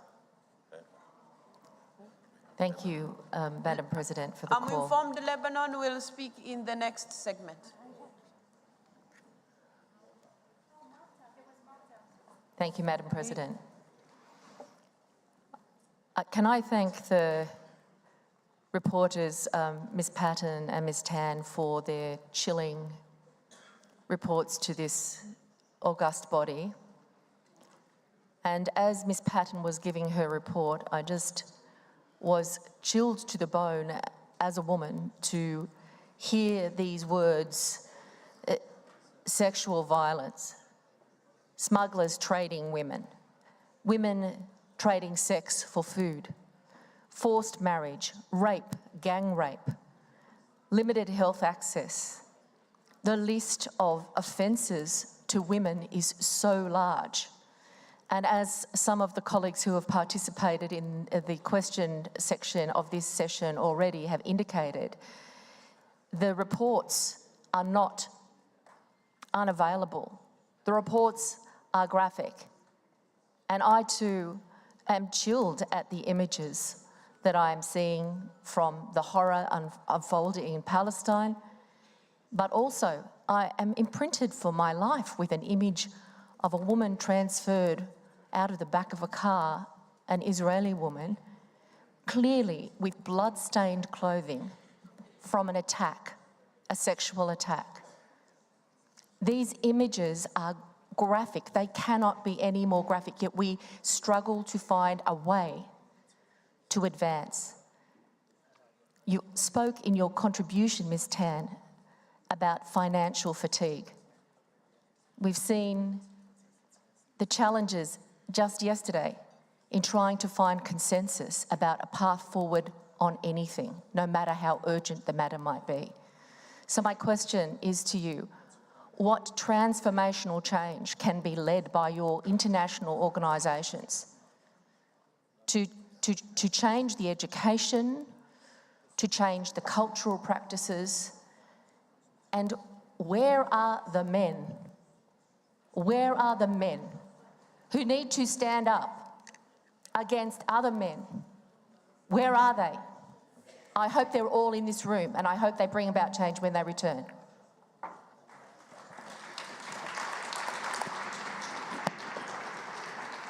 Thank you. Democratic Republic of Congo, Peru, then we will end with Malta. Madame la Présidente, nous remercions, c'est-à-dire la délégation de la République démocratique du Congo remercie Madame Patern et Madame Tan pour leurs interventions. Et je crois qu'on aura noté lors de cette 148e Assemblée de l'Union interparlementaire que la République démocratique du Congo est revenue à plusieurs reprises, dans plusieurs propos, dans plusieurs communications. On a mentionné le sort des Congolaises et des Congolais, notamment des femmes victimes de harcèlement sexuel. Il y a quelque temps, on a même parlé de l'Est de la République démocratique du Congo comme étant la capitale mondiale du viol. Des femmes qui sont tuées, des déplacés énormes sur les routes du Nord et du Sud Kivu. Et cela malgré la présence de la Force des Nations Unies, la MONUSCO, depuis plusieurs années. Et ces conflits durent. Ce que nous disons aujourd'hui comme étant les atrocités commises contre les êtres humains, contre les femmes, contre les enfants RDC, nous l'avons dit à plusieurs reprises, c'est la conséquence de la guerre. C'est la conséquence de l'agression rwandaise. C'est la conséquence des activités des terroristes du M23 qui sont soutenus par la communauté internationale. Notre question est la suivante. Vous avez vu, mais qu'est-ce que vous avez fait? Qu'est-ce que la communauté internationale a fait devant ces atrocités qui durent depuis plus d'une trentaine d'années? Au contraire. Okay, your 1 minute is over, DRC. Thank you. Je termine, Madame la Présidente.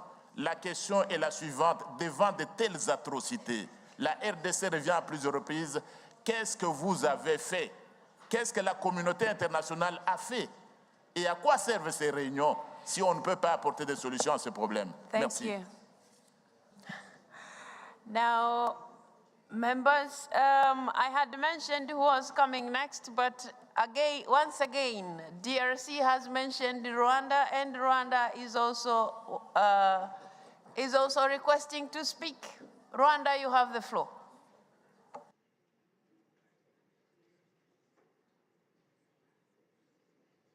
Rwanda, can you hear me? You have the floor. Thank you, Madam Chair. It's unfortunate that the delegation of DRC continues to politicize the work of this assembly as it seeks to hide its government's internal governance and security failures, which we believe are well known. For those who may not know, DRC has more than 260 militia groups in coalition with the government of DRC. Those groups, supported by the government, have made sexual violence as one of the weapons of war, taking advantage of the failures of the government of DRC to provide security to its own people and their property. Rwanda hosts more than 140,000 Congolese refugees, including women and girls who fled sexual violence acts in DRC and have found a safe place in Rwanda while looking forward to their country to be stable for their return. We call upon the IPU to continue its work through parliamentary diplomacy to contribute to sustainable peace and end sexual violence against women and girls in situations of conflicts around the world. I thank you, Chair. Thank you. I had mentioned Peru. We will end with Malta. Lebanon and Madagascar will begin in our second segment. Peru, you have the floor. Gracias, Presidenta. Buen día por su intermedio a todos. Creo que hay que terminar con el menosprecio a la vida. Para quienes tenemos la profesión de docentes es doloroso escuchar estas dos intervenciones y uno se pregunta, ¿dónde estuvo el error? ¿Qué significa un ser humano cuando llega a un hogar, a una familia? Significa felicidad. ¿Qué padre cría, forma a un asesino? Nadie. Ese niño, esa niña cuando llega a una escuela, ¿en qué momento el docente, el profesor, la profesora le dice cuando seas grande, mata, asesina?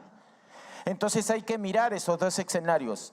¿Qué está pasando con la familia? ¿Qué está pasando con el hogar? ¿Qué está pasando con la educación? Y para concluir, tomemos en cuenta aquello que nos dijo alguna vez Nelson Mandela. La educación es el arma más poderosa que puedes usar para cambiar el mundo. ¿Cuándo la vamos a usar? Gracias. Thank you so much. I would now request the two... No, Malta. Oh, Malta, sorry. Malta? Malta, you will be the last to take the floor. Okay. Malta. Thank you very much. Thank you, Floor. Well, my observations, and I have a question also, are the following. We are talking here about also crimes against humanity. When we talk about gang sex, rape, displacement, forced displacement, extreme violence against children and women, And we know also that the countries involved, they know that they have to adhere to the Convention on Geneva Convention on Armed Conflict. And when they are breaching this international convention and other conventions, we know the consequence. And we have a responsibility here in the IPU, each and every country. We have to know all the information, we have to gather it correctly, we have to have the identification of those responsible politicians, those who are involved in conflicts, who are committing crimes against humanity, so that what happened in ex-Yugoslavia, what happened in other countries, they have to be brought to justice at the right time. Thank you. Thank you so much. I would now give the floor to our speakers and maybe begin with you, Ms. Patton. You press somewhere on the right. Yes, please. You have the floor. Thank you, Madam Chair, and thank you for all your questions. I just want to say that we are talking about a crime which is rightly called one of the world's least condemned crime and the most silenced crime, and a crime which is very much on the increase. My office has the responsibility of compiling the annual report of the Secretary General, which is debated before the UN Security Council every year. And the report for 2023, which will be debated on the 23rd of April under the presidency of Malta, is showing an increase of 49% from 2020. How do we prevent this? To start with the question raised by the distinguished parliamentarian from Bahrain. I really think that we have to raise the cost of sexual violence, because currently impunity is the norm and justice is the rare exception. And I think as parliamentarians, you have a key role to play to ensure that there is a robust legal framework in place to prosecute any form of sexual violence, that it is not cost-free to rape a woman or a man or a child, and that there is a focus on justice and accountability. This is not an inevitable byproduct of war. It's never an accident. It's not collateral damage. It is preventable, and there are many prevention strategies that can be put in place. And my office has also launched a prevention framework that can be used at country level. With 20 countries, my office has signed frameworks of cooperation or joint communique on prevention and response. But the challenge that we have is the funding, as my colleague from UNHCR has mentioned. We support member states to strengthen justice and accountability, and through UN Action Network, comprising of 25 UN entities, we provide holistic services to survivors of sexual violence. But the challenge is our financial constraints. What we need is men wage wars, I think, as the distinguished parliamentarian from Australia mentioned, but women and children bear the brunt. And we are also seeing, and I've made some of these recommendations in my remarks, that funding to NGOs, funding to women peace builders is critical, more than ever before. And to respond very quickly to why I did not mention Israel, I think we are discussing about humanitarian catastrophe, and that's why I have mentioned DRC or Sudan or Gaza. My report, as you know, was published my report on the 7th of October attacks in Israel and its aftermath was published on the 4th of March, and I briefed the Security Council on the 11th of March, and my findings are very clear. I found clear and convincing evidence of sexual violence having been perpetrated against hostages during captivity, with reasonable grounds to believe that such sexual violence is ongoing, and hence my recommendation for the immediate and unconditional release of hostages. But in different locations, we found that there are reasonable grounds to believe that sexual violence in the form of rape and gang rape occurred. How to prevent it? In my recommendations, I have extended the support of the office through a framework of cooperation with the government of Israel. I have also made a recommendation for a fully fledged investigation into all the violations that happened on the 7th of October and its aftermath. And now the ball is in the court of the government of Israel with regard to these recommendations. My office works in the DRC since the inception of the mandate, and we have a very good collaboration with the government of the DRC where there is real political will, but it is true that the resumption of hostilities by M23 in 2022 has really resulted in a huge spike. If you can wind up in 1 minute, please. It has resulted in a huge spike in the number of cases of sexual violence being documented. My office Iraq is another priority country for my office, and the office has been working with the government of Iraq to address the needs of the Yazidi women, from legislative reform to holistic survivors and children born of rape in Iraq. I'll stop here, Madam Chair. Thank you so much. Now we go to Ms. Tan.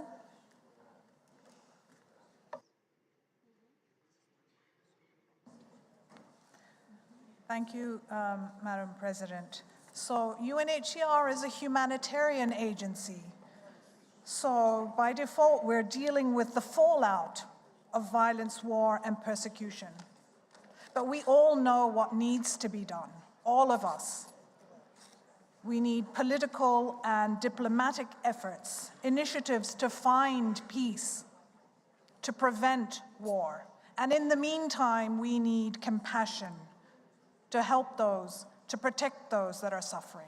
Thank you. Thank you so much, Ms. Patton, but also Ms. Tan, for the insights that you have given us as parliamentarians. Because we are running out of time, but I would like you to leave probably with this one question, because we are meeting here as parliamentarians, as we are responsible in our own parliaments to advise and oversee the government's work. So we would really need to know what it is that we can do as parliamentarians. From your side, UNHCR, what do you want the parliamentarians to do in their respective countries? At the same time, what can parliaments do in dealing with sexual violence? And you rightly pointed out in your reports, but we would really want to be kind of forcefully told this is what has to be done by parliamentarians. So that, because of time, you have to live with it, and I believe there are more chances to engage, and we will be engaging you on those questions as well. Thank you so much.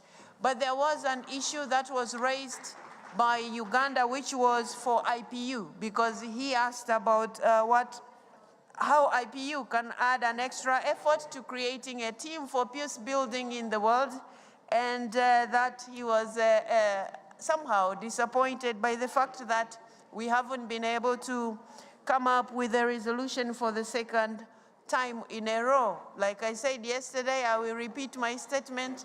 We have ourselves to blame because we talk about parliamentary diplomacy and we want to stand our guns to what we present. That can't be diplomacy and that can't be dialogue. In dialogue, it means you give and take. You can't want all, or you can't say, I want all or none. Now, when we reach, I can't all or none, that's what happens. If we were able to give in a few words, we wouldn't be talking about the inability of IPU to come up with a resolution. Thank you so much. We now go to, thank you. So we now go to part 2 of our general debates high-level segment, which celebrates the 75th anniversary of the Geneva Conventions. And I would like to now invite Ms. Mirjana Spojaric-Eger, who is the president of the International Committee on the Red Cross, to join us at the podium. We will have the honor to hear her keynote address on the importance of upholding international humanitarian law to mitigate the humanitarian impacts of war, marking the 75th anniversary of the 1949 Geneva Conventions. Ms. Mirjana Spojaric, you have the floor. Would you like me Oh, to you're speak here. from the podium? Yeah. It's your choice. Here or there? Okay. Okay. You can speak there and then come to sit. Thank you. Thank you.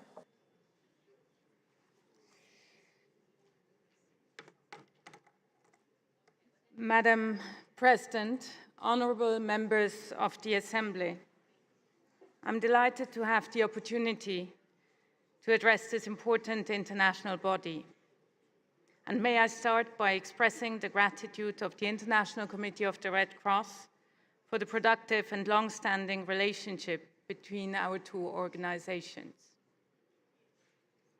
Ladies and gentlemen, international humanitarian law is a critical tool and a necessary legal framework to protect human life and dignity when armed conflicts arise.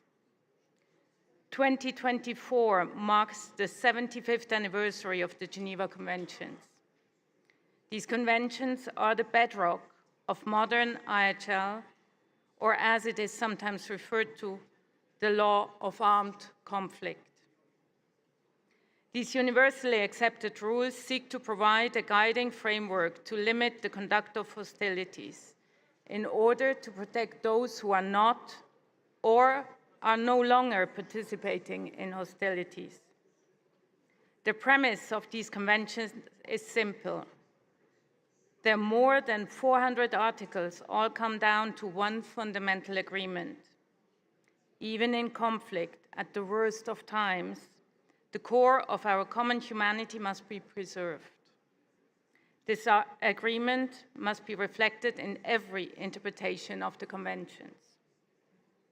When we see whole cities reduced to rubble, entire medical systems collapsing, children dying from starvation while humanitarian aid is blocked at checkpoints or borders, or families crippled by the uncertainty of not knowing the fate of their missing loved ones, instead of lamenting, let us remember what the root cause is.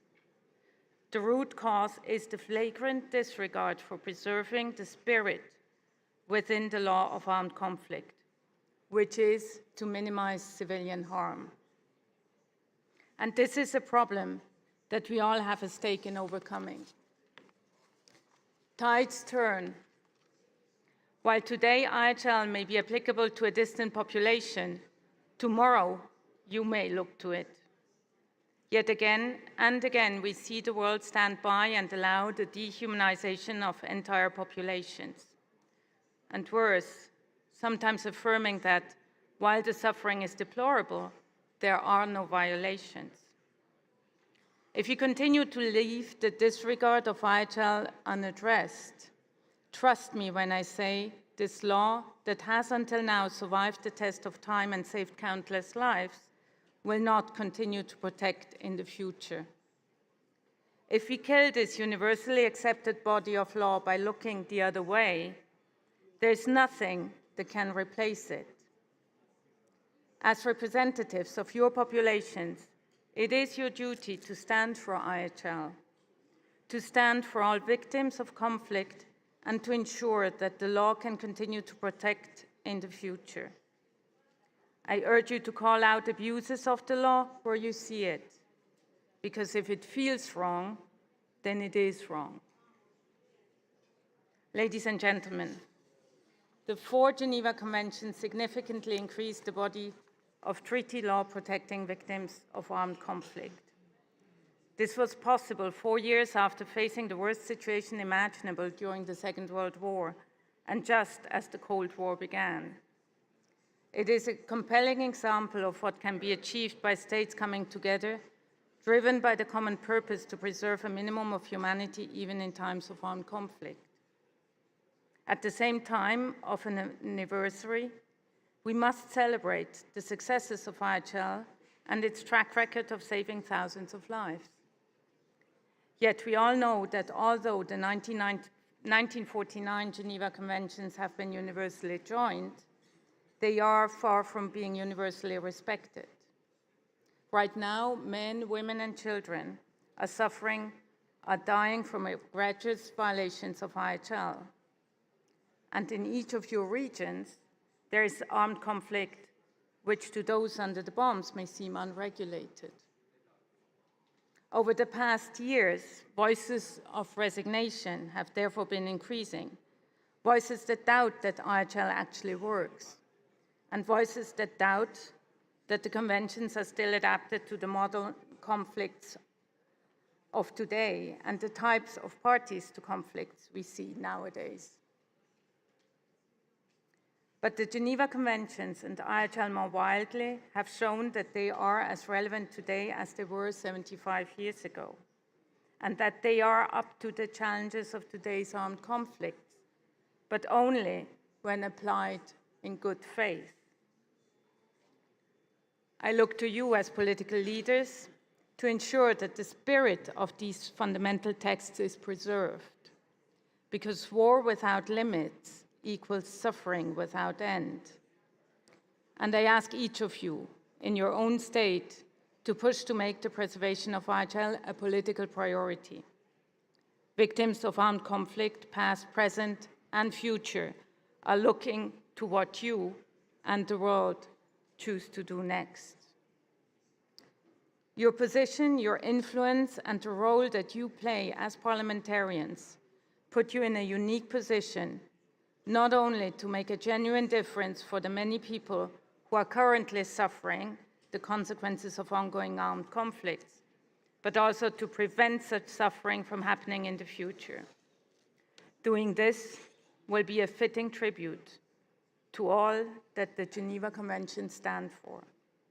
And the ICRC will continue to support and to assist you in your endeavors. Thank you. Thank you so much, Ms. Ega, for what you have just told us. Now, colleagues, we'll welcome the Speaker of Malta to come take over as I go for other meetings. Thank you so much, Mr. Speaker. Please.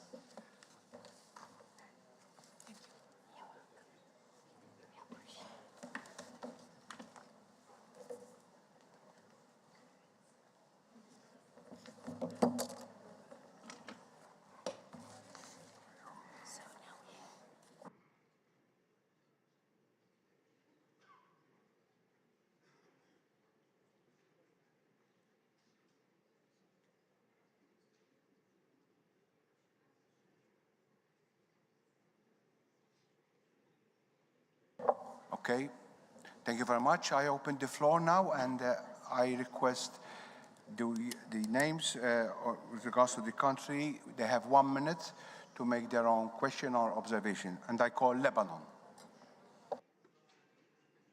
شكرا حضرة الرئيس. أولا أريد أن أهنئ الصليب الأحمر الدولي وأشكره على الإنجاز الكبير بال75 سنة لاتفاقية جنيف، وهو إنجاز فعلا مهم، وأشكره على كل المساعدة التي يقدمها لكل البلدان في الأزمات ومنها بلدنا لبنان. لكن اليوم يعني هذه الاتفاقية وهذا القانون الإنساني الدولي بحاجة إلى ترميم بعد كل ما نراه من مخالفات و يعني ضرب لهذا القانون في الكثير من مناحيه. لابد من استعادة الثقة بهذا الموضوع من خلال تنفيذ المهم والمشدد لكل ما يقوله هذا القانون لرعاية الأمور أثناء الحروب. الأمر الثاني، كنت يعني أريد أن يعني أتداخل بعد مداخلة مدام تان بموضوع المهجرين، فلأقول أنه في لبنان أيضا اليوم في مشكلة كبيرة، وهي اللجوء السوري في لبنان الذي وصل إلى حد 2,000,000 نسمة، وبالتالي على بلد فيه 4,5 ملايين نسمة. وبالتالي هذا المشكل هو نتيجة الصراعات الدولية وصراعات النفوذ في كل مناطق الشرق الأوسط. وبالتالي لبنان هذا البلد الصغير يتحمل عبئا كبيرا اليوم، يعني يجب أن يساعد لحمله من خلال كل المجتمع الدولي. فإضافة لأن لبنان بالرغم من كل هذه الصعوبات التي يعانيها حرص على أن لا يسلم أي مطلوب إلى جهة قد يتأذى منها جسديا أو نفسيا، وهو حرص أيضا على أن لا يكون هناك هجرة غير شرعية من لبنان بالرغم من كل المآسي والإمكانيات القليلة التي يملكها.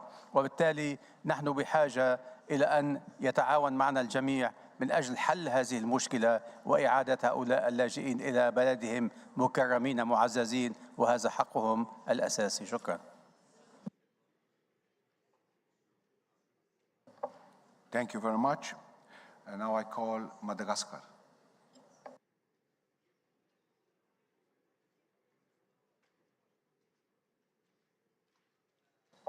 Madagascar. Monsieur le Président, je vous remercie de nous avoir donné la parole. Et tout d'abord, nous remercions l'UIP d'avoir organisé cette 148e session parlementaire. Tout d'abord, nous tenons à faire la remarque suivante au sujet de la Convention de Genève. Si les pères fondateurs de cette Convention étaient toujours de ce monde, il y a longtemps qu'ils auraient pris des décisions pour effectuer des liftings et des changements de fond, tant dans le fond que dans la forme. Tant il est vrai qu'actuellement, plusieurs articles et chapitres de cette Convention méritent grandement d'être remis à jour. Qu'en est-il dans les faits? Si l'esprit de cette Convention rencontre toujours et encore notre pleine adhésion, en revanche, les faits que nous vivons sur le terrain, hélas, sont en train de mettre en doute quant à leur actualité et quant à leur efficacité pour le moment.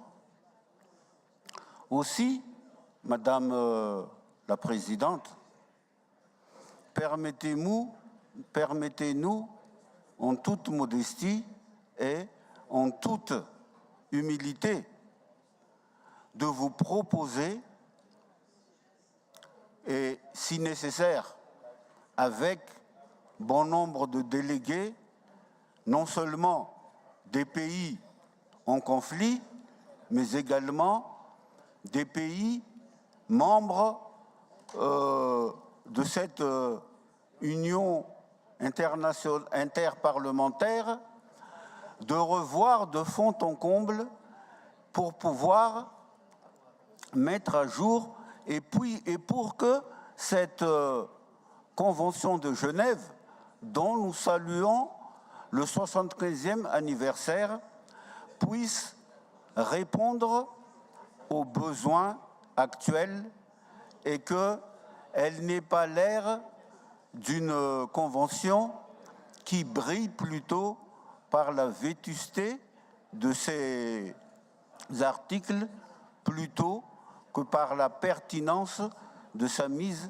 en action, car nous répétons que si la Convention a présenté vraiment une importance voulue et une pertinence qui ne souffre d'aucun doute lors de sa création il y a 75 ans, actuellement, nous gagnerons beaucoup pour garder cette pertinence de la remise à jour de plusieurs articles Et j'en terminerai là.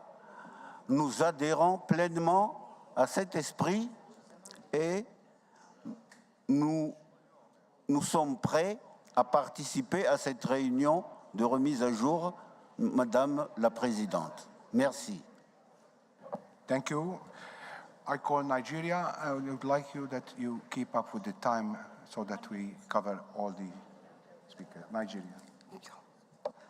Madam President, distinguished colleagues, I'm so delighted to be here today. It's very sad that most of us are taking these issues of human rights violations lightly.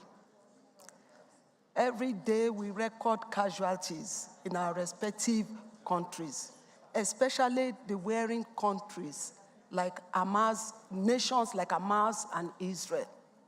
Yesterday, by the leader of my group, that is the Senate President, did make mention that let's put our pride and ego aside and think of what is going on at home. Most of us that are here, I'm very convinced that we are not coming from where these things are happening. We are in neighboring countries coming to attend this section. Please, I'm pleading with Hamas, I'm pleading with Israel. Let's get a lasting solution. Let's get a lasting solution. The casualty level is sad. Every day we lose children, we lose mothers, we lose fathers for no just cause reason. Please, my contribution is as we live here, after 148th section, what do I take home? What have I achieved? IPU. What am I going to tell my people? That I came here, we succeeded in harmonizing this resolution, or we succeeded in implementing resolution. Once again, Hamas, Israel, please put your pride down and let's face realities. Thank you. Thank you very much. Thank you very much. I call the last one, Malta.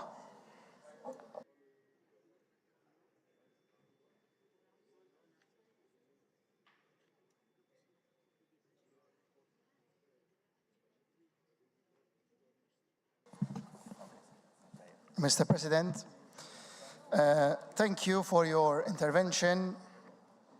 I think we all agree that the ICRC today is a beacon of light in moments of darkness, not today, but throughout all the years that the ICRC has been active in all the different countries of the world, inflicted with conflict and wars.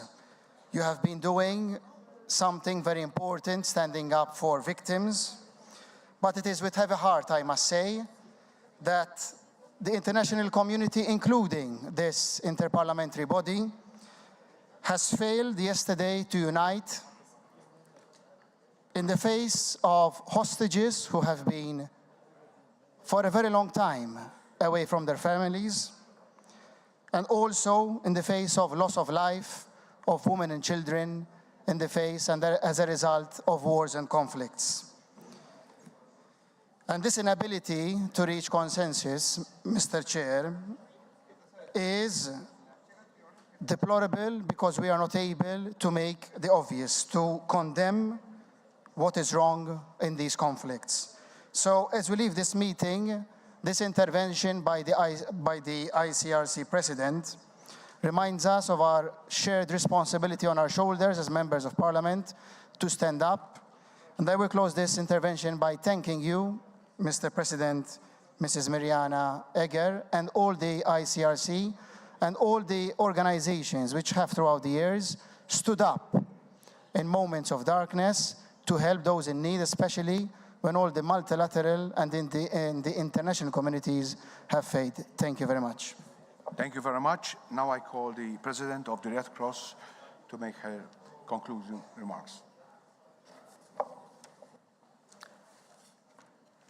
Dear members of the Assembly, again, it's a great honor to speak to you today, and I want to thank for the expressions of support. The ICRC has been trying to help people affected by armed conflict for 160 years, and I assure you that we will continue to do so for another 160 years. But unfortunately, what we see nowadays more and more is the offloading of political responsibility onto humanitarian actors. And we have to reverse this trend, and I appeal to you to help us in this. We need political solutions. We need political leaders to come together and forge agreements that would alleviate the suffering, because humanitarian assistance cannot be the distraction from the fact that warring parties are more and more reluctant to negotiate agreements. But we all know that the first steps to political negotiations are always humanitarians. And in this regard, you need neutral intermediaries like the ICRC to maintain these dialogues at all times. We undertake a dialogue on IHL implementation with hundreds of armed groups and all states around the globe. And we continue to relying on your support, the support of your governments, to be able to continue that work. Now, on the revision of the Geneva Conventions, trust me, when the law is violated, it doesn't mean that the law is broken. It needs to be implemented. The Geneva Conventions today constitute the strongest international consensus. They have been ratified by all states. We have to preserve and uphold that consensus. But I appeal to you to make sure that the additional protocols which hold complementary precisions to the Geneva Conventions are also universally ratified.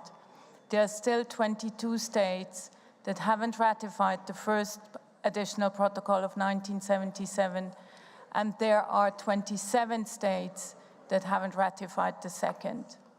And lastly, yes, the impact of new technologies has to be looked at. And so I am appealing to all of you to promote additional legal frameworks that respond to the challenges posed to us by artificial intelligence and digital technologies. We need a common legal framework that sets the rules and the boundaries, for instance, for autonomous weapon systems. These rules are necessary to be adapted in the future to the challenges that we see in modern warfare. Thank you again for your support and attention. Thank you. Thank you very much, President of the Red Cross. Now I call the final remarks by the Secretary General, Martin Shungong. Thank you. Thank you very much, Mr. President. Thank you for giving me the floor. And I just want, on behalf of the IPU, to thank Madam President of the ICRC. It was only a few days ago that we did meet, and during our meeting, we agreed to recommit to our long-standing cooperation in respect of IHL. And I believe that the session that we have just had here is testimony to the desire by ICRC and the Inter-Parliamentary to engage the world of parliaments. You have, in your concluding remarks, referred to what you think Parliament should be doing in terms of helping ratify or ensure ratification of outstanding commitments. You have mentioned the need to establish legal frameworks, especially in the era of artificial intelligence. These are just pointers to what we can do in the spirit of extended cooperation that we have with the ICRC. And if I may go back to history, this relationship has been around for more than 30 years now. When in Canberra in 1993, the IPU did adopt a foundational resolution that expressed the resolve of the global parliamentary community to work more robustly in support of international humanitarian law. That resolution has been the framework for our cooperation over the years, and in fact, it did lead to the creation of the specialized body in the IPU that deals with international humanitarian law. Mr. President, you're a distinguished member of that committee, and I must say that they're doing a great job in mobilizing the IPU's support and initiatives in the area of international humanitarian law. We hope that that body can continue to perform its mandate more aggressively so that we can see greater respect for IHL in this day when it is most relevant for them to do so in light of the multiplicity of conflicts around the world that bring a challenge to international humanitarian law. So I just want to salute ICRC on the occasion of its 75th anniversary. We hope that this is an occasion for us, ICRC and its partners, to rededicate to the promotion of international humanitarian law in a way that is responsive to the needs and aspirations of the people around the world. So thank you for coming, Madam President. I believe this is an occasion for us to restate here our commitment to work together in the interest of humanity. Thank you very much, Mr. President. Thank you very much, Martin. Well, allow me to conclude this high-level segment now to mark this 75th anniversary. And on behalf of the IPU, I would like to strengthen and reiterate the full engagement to promote respect for international humanitarian law, and that we are all committed to continue mobilizing parliaments to raise awareness on the importance of upholding the international humanitarian law, and also promote respect towards those norms with the aim to protect those affected by armed conflicts.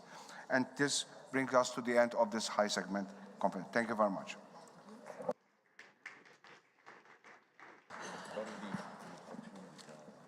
Thank you very much, Mr. President. And while we are getting organized, we will be resuming the general debate in just a moment with the list of speakers.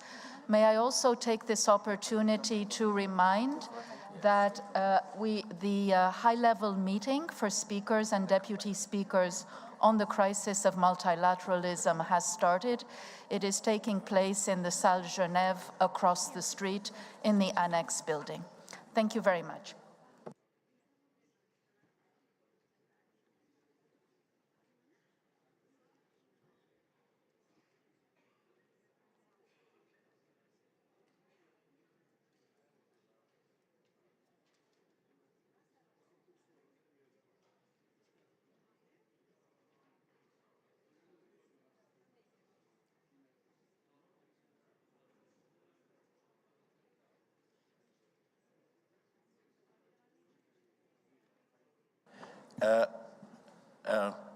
Distinguished members of Parliament, the President of the Assembly has just stepped out for 2 minutes. He'll be back, but we do know that there are some speakers that are lined up to address the Assembly, and I will just serve as interim President of the Assembly in order not to keep them waiting. So if you don't mind, I will now call on the Speaker from the Parliament of Guinea-Bissau to take the podium and address. Yes, I'm told that you're the next in line, so please.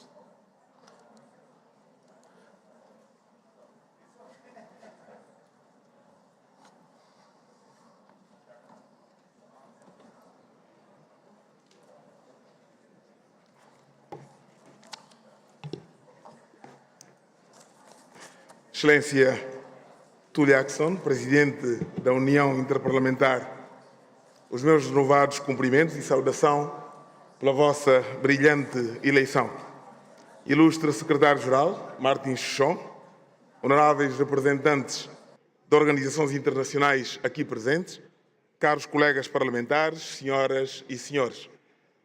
Ontem, nesta sala, testemunhamos uma extraordinária demonstração de democracia interna e liberdade de expressão dos parlamentares, mas que redundou em mais uma absoluta falta de consenso sobre assuntos básicos.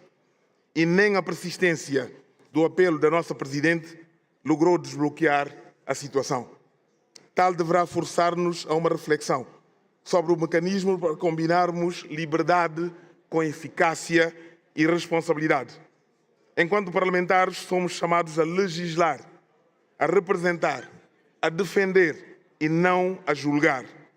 Há que alterar este quadro para sermos cada vez mais relevantes na abordagem dos conflitos que afligem o nosso mundo, seja na República Democrática do Congo, seja no Sudão, na Somália, como em Gaza e na Ucrânia. E é nessa perspectiva que hoje condenamos o ataque terrorista de Moscovo, exprimindo toda a nossa solidariedade com o povo russo e as famílias enlutadas. Senhora Presidente, saúdo a realização desta Assembleia Geral da nossa organização interparlamentar, me permitindo uma comunicação algo invulgar, a ter de vos assegurar que sou de facto o Presidente da ANP da Guiné-Bissau, eleito por uma maioria significativa da população do meu país e pelos meus pares na sessão inaugural da Assembleia. Somos sim um país pequeno, mas com uma história única de luta pela independência e abertura democrática, e acreditamos num futuro que faça jus ao nosso passado e à nossa história de resiliência e heroísmo. Infelizmente, hoje, nesse mesmo país, que é o meu, os deputados enfrentam restrições de toda a ordem, impedidos de viajar, os cidadãos são detidos, levados ao Palácio da República, interrogados e espancados, os deputados são interrogados, ameaçados e detidos, o Parlamento continua rodeado por forças institucionalmente não identificadas, mas uniformizadas e fortemente armadas. A autonomia da Assembleia, a autonomia financeira e administrativa do Parlamento foi violada e os salários de alguns deputados, incluindo do meu, dos funcionários, foram suspensos desde janeiro. Senhora Presidente, Senhor Secretário-Geral, senhores deputados, alguns presidentes de parlamentos aqui presentes têm perfeita ideia a que me refiro, pois sentiram o gosto a essa realidade ao serem pressionados a retirarem convites dirigidos a mim e ao nosso Parlamento após chamadas do nosso Presidente da República aos homólogos desses países. Não fosse essa afronta, eu teria o prazer de vos falar aqui de um país magnífico, de gente simples e acolhedora, com uma forte crença no futuro e de vos convidar a visitar-nos e descobrir a simpatia e a hospitalidade do nosso povo. Mas hoje sinto-me na obrigação de partilhar este retrato sombrio, mas real, do que vivemos diariamente. Excelências, ilustres deputados, a histórica proclamação do Estado da Guiné-Bissau em 1973, feita unilateralmente pelos nacionalistas que seguiram Amílcar Cabral, apesar de se encontrarem no meio de uma luta armada, foi precedida pela criação da Assembleia Nacional Popular, com representação por todo o território nacional. No início da década de 90, o país adotou o regime democrático, assumindo formalmente a separação de poderes entre o legislativo, o executivo e o judiciário, elegendo o semipresidencialismo como o sistema de governo. O Presidente da República é, portanto, o chefe de Estado, mas o chefe do governo é um primeiro-ministro nomeado pelo Presidente, tendo em conta os resultados das eleições parlamentares. Ignorando estas disposições e colocando-se acima das leis e da Constituição, o Presidente socorre da hierarquia militar e das forças de segurança, bem como de uma milícia privada, para agravar a sua incapacidade para coexistir com um governo e um parlamento de cores políticas diferentes. Por unanimidade, as posições que têm assumido, todos os constitucionalistas conhecedores ou familiarizados com a realidade guineense qualificaram esse ato como inconstitucional, juridicamente inexistente, constituindo, antes de mais, uma tentativa de golpe institucional. Podia aqui referir não só ao decreto de dissolução do Parlamento, ao papel que tem sido dado ao Procurador-Geral da República de perseguir todas as vozes que contrariam o Presidente, mas eu prefiro, caros deputados, referir que todos aqui presentes reconhecemos os direitos humanos como a pedra angular de qualquer sociedade civilizada e democrática, representando a primeira condição para a construção de um Estado de direito justo e igualitário. É, portanto, inaceitável que nenhum Estado que reclame tais atributos, os representantes do povo sejam tratados como inimigos do Estado, sujeitos a sanções por terem exercido as suas legítimas prerrogativas. A liberdade de expressão e o direito de manifestação pacífica são garantias fundamentais e não concessões revogáveis a qualquer momento pela vontade superior daqueles que controlam o poder repressivo. Em face disso, temos de questionar que tipo de democracia estamos construindo quando os eleitos do povo são substituídos pelos que servem o regime e o agrado de um indivíduo. Chegou, portanto, o momento de adotar posições firmes e inequívocas a favor dos direitos humanos e da democracia. Caros colegas, concluo reafirmando o nosso comprometimento com a justiça e a liberdade, exortando a União, neste momento crucial, a rejeição clara e inequívoca de toda e qualquer tendência de justificar ou minimizar a gravidade das violações de direitos humanos em nome da segurança ou da pretensa estabilidade política. Não podemos permanecer silenciosos perante a injustiça e a opressão. Que esta Casa seja cada vez mais a dos legítimos representantes dos nossos povos. Que a história nos julgue não pelo nosso silêncio, mas pela coragem e determinação em enfrentar a injustiça e a violação dos direitos humanos onde quer que ela se manifeste. Muito obrigado.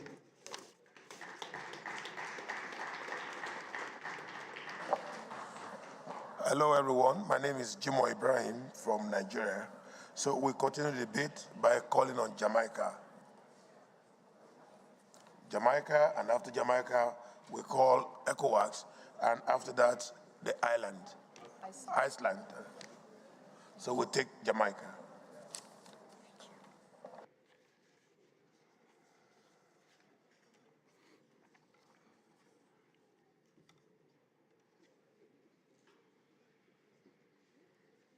General Secretary, President, Excellencies, and distinguished delegates. Jamaica is pleased to be invited to participate as an observer in this, the 148th Assembly of the IPU. On behalf of the people and government of Jamaica, and in my capacity as President of the Honorable Senate of Jamaica, I wish to extend commendations to the IPU for its long-standing commitment to the promotion of democratic governance, institutions, and values. As a previous member of the IPU, we can attest to the value of the work of this organization, and our participation in this session is an important step as we reassess our membership within this august organization. The theme of this year's Assembly, Parliamentary Diplomacy, Building Bridges for Peace and Understanding, is timely, as it is becoming increasingly apparent that parliamentary diplomacy is necessary to address pressing global issues such as climate change, poverty alleviation, international peace and security, as well as conflict resolution. Through constructive engagement and dialogue, we can harness the collective wisdom and resources of our various nations to tackle these challenges effectively. It is for this reason that Jamaica continues to play an active role in facilitating dialogue and cooperation within the CARICOM region to promote and restore peace and stability to Haiti and throughout the region. In this regard, I acknowledge the presence of other CARICOM members here at this session, including the Bahamas, which has recently rejoined the IPU. I note the presence as well of Trinidad and Guyana. And Guyana is an interesting situation because Guyana presently faces an existential threat to its territorial integrity and will require the attention of this organization sooner rather than later. Jamaica continues to uphold strong democratic principles, which feature the consistent transfer of power and features an effective bicameral parliamentary system with a strong, independent accountability framework. The Parliament is a critical pillar of a well-functioning democratic society, and we are keen on ensuring diversity and inclusiveness, which are both crucial pillars for building bridges and fostering greater understanding, as well as the provision of dynamic and effective leadership that can better respond to the needs of all our people. Within our Parliament, we have a high level of female representation, which is one of the highest percentages of women elected to Parliament. Of note is that both the leader of government business in the Senate and the Speaker of the House of Representatives are women. Just last year, we established a bicameral caucus of women parliamentarians with the goal of facilitating networking, building solidarity, and promoting constructive dialogue on issues of particular importance to women parliamentarians, as well as to their professional development. The establishment of this caucus supplements ongoing efforts to promote greater progress towards gender equality within our Parliament. I'm also pleased to highlight that our Parliament also includes persons with disabilities and a significant number of young parliamentarians.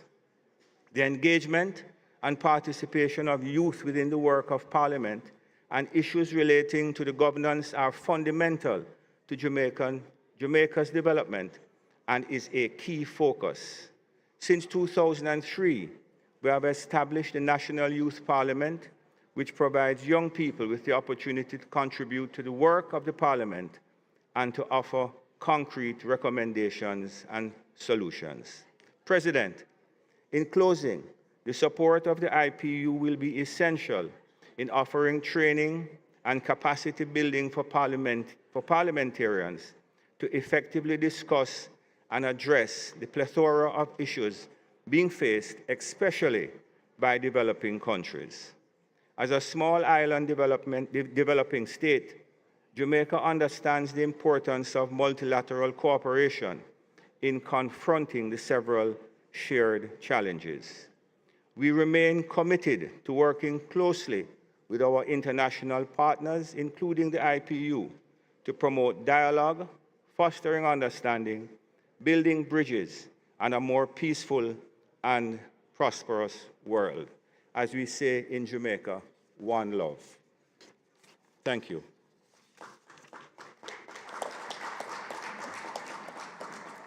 Thank you very much.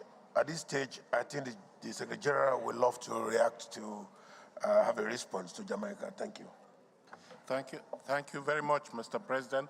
I just wanted to say a few words in the wake of the statement that has just been made by the Honorable President of the Senate of Jamaica, just to say that on behalf of the IPU, we welcome you to these precincts. We see that from your intervention, you feel like fish in water. You're very comfortable with this environment here, and we hope that it's just a question of time for you to rejoin this fold as a full-fledged member of the global parliamentary community. That having been said, we have taken good note of your commitment to work with international partners, including the IPU, to help address the challenges that are facing the global community, as well as the national community of Jamaica. We are committing to pursuing that cooperation with you and your fellow countries in the Caribbean, the small island developing states, because you are a strong constituency within the IPU, and we want to make sure that you have that platform to articulate your views and aspirations. So, Mr. President, thank you for coming back into this organization. We hope to formalize the relationship in the very near future so that you can become you will resume your rightful seat within the organization. I also want to use the opportunity to respond to the Right Honorable Speaker of Guinea-Bissau, who in his statement referred to the tremendous pressure that the democracy process in Guinea-Bissau is feeling now on account of various violations of human rights and the rule of law. I just want to say that his very presence here is a testimony to what the IPU stands for, pushing back on those who want to push back on democracy. He has come here in spite of all odds, and I believe that his statement has been well noted here.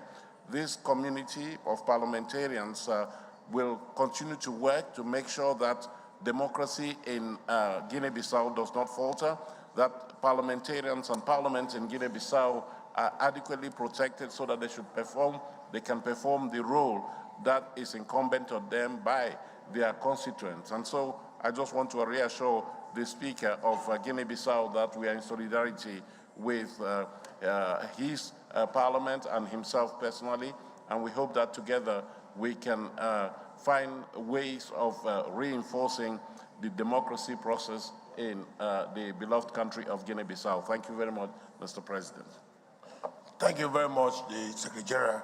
We now call on ECOWAS to respond. Thank you.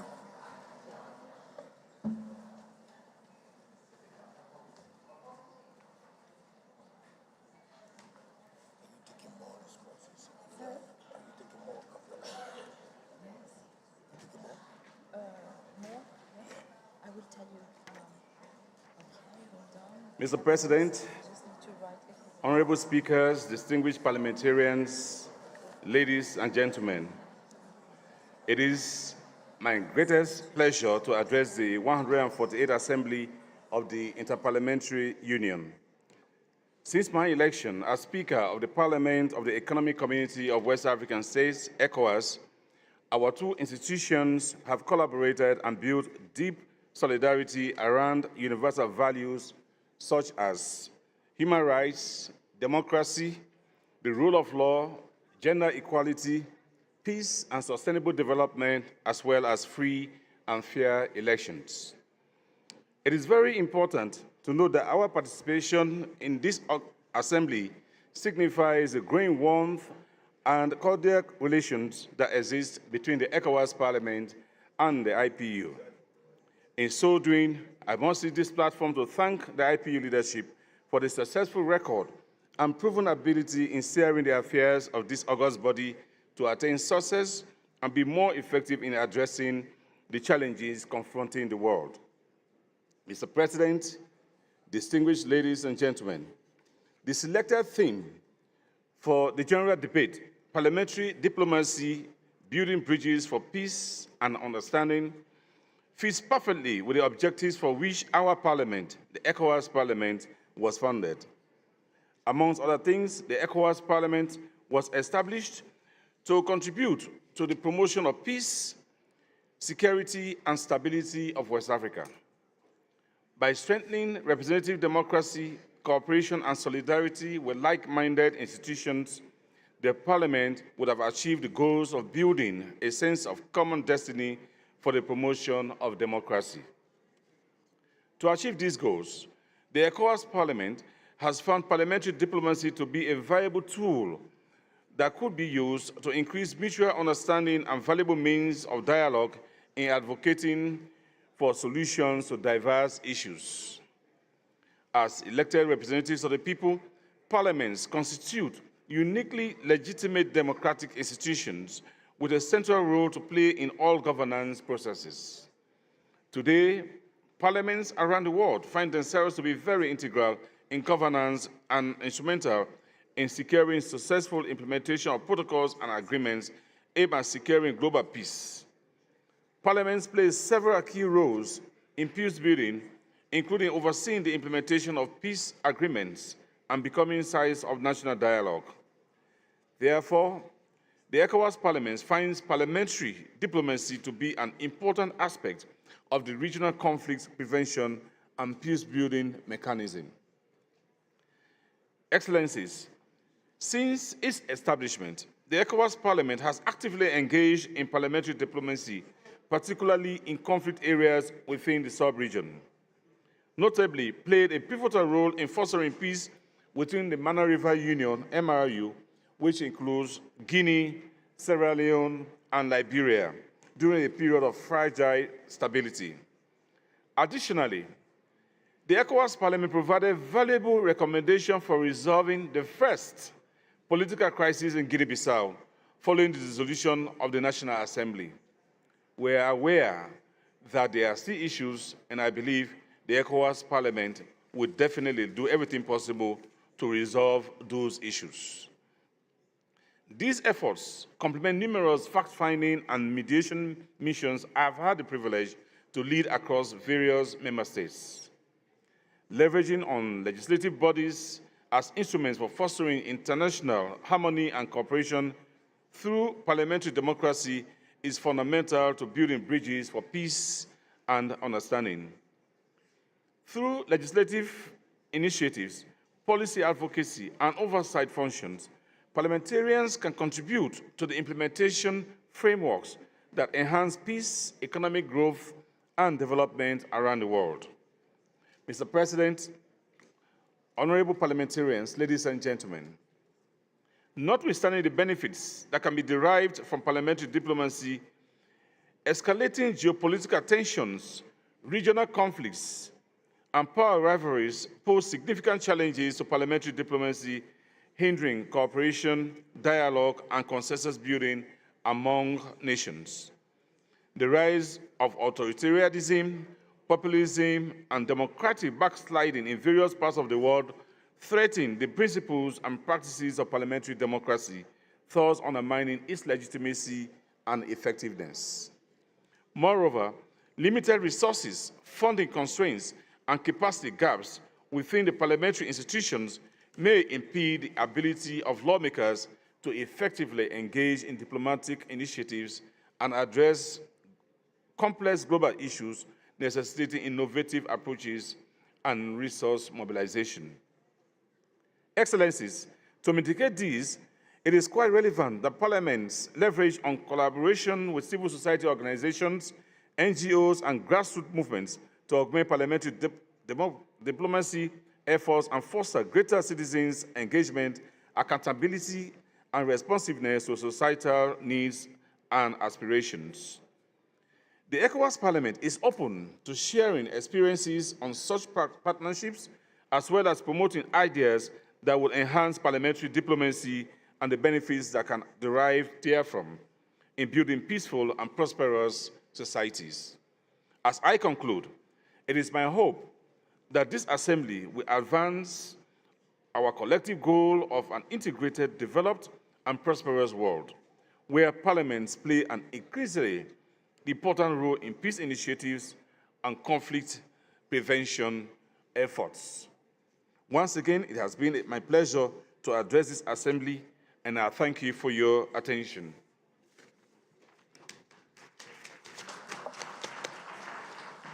Thank you very much, ECOWAS, and I'm sure you've been doing a very good job there. I'm from that sub-region. This concludes the list A of presiding officers of Parliament. We now start with list B. First speakers for my delegation that I will call is from Iceland, followed by Japan and Portugal. So we can see that Iceland should come over to make a response and present their papers.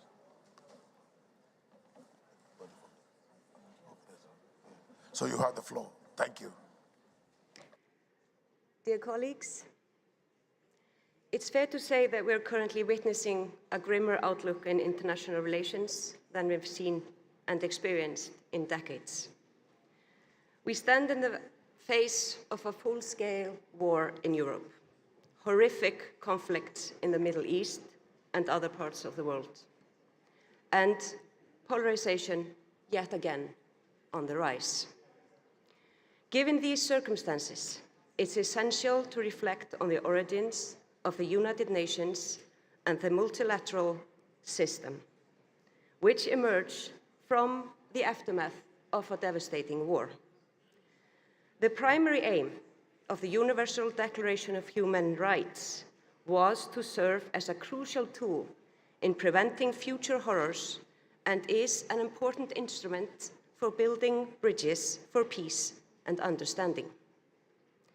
We have witnessed troubling backsliding of human rights and the rule of law around the world, including in Europe. Consequently, Iceland is committed to prioritizing the human rights and fundamental freedoms of all individuals, as we will seek a seat on the UN Human Rights Council for the period 2025 to 2027. At the core of our foreign policy lies a commitment to upholding human rights, democracy, and the rule of law. These values serve as the foundation for our alliances and guide our actions within international organizations. In position of leadership, we consistently advocate for the protection of individual rights and freedoms. Moreover, our positive experiences drive us to maintain a robust stance as advocates for gender equality and the empowerment of women. The global context we live in has evolved significantly in recent times. Hence, it is more crucial than ever that we work together to reverse the serious backsliding of human rights we have witnessed lately and secure the universal human rights of all people, regardless of race, religion, beliefs, disability, sexual orientation, and gender identity. It is imperative that we uphold the core values of democracy, freedom, and human rights, while defending the principles of freedom of expression and assembly. Dialogue plays an important role, even when we disagree, as the absence of dialogue only serves to protect human rights violators. In my view, this is the essence and importance of the IPU.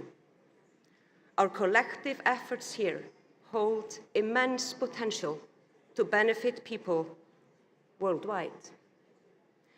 Dear colleagues, unfortunately, we seem to be failing at that here in recent assemblies. It must be our shared goal to change that for the better, to enhance the lives of individuals across the globe. I thank you.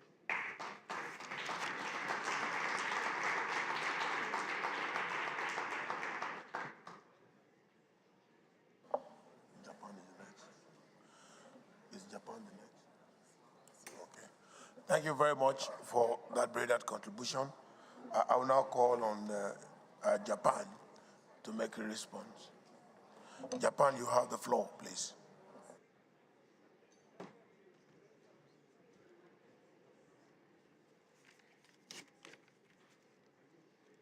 Distinguished colleagues, it is an honor to speak to you today as the leader of the Japanese delegation.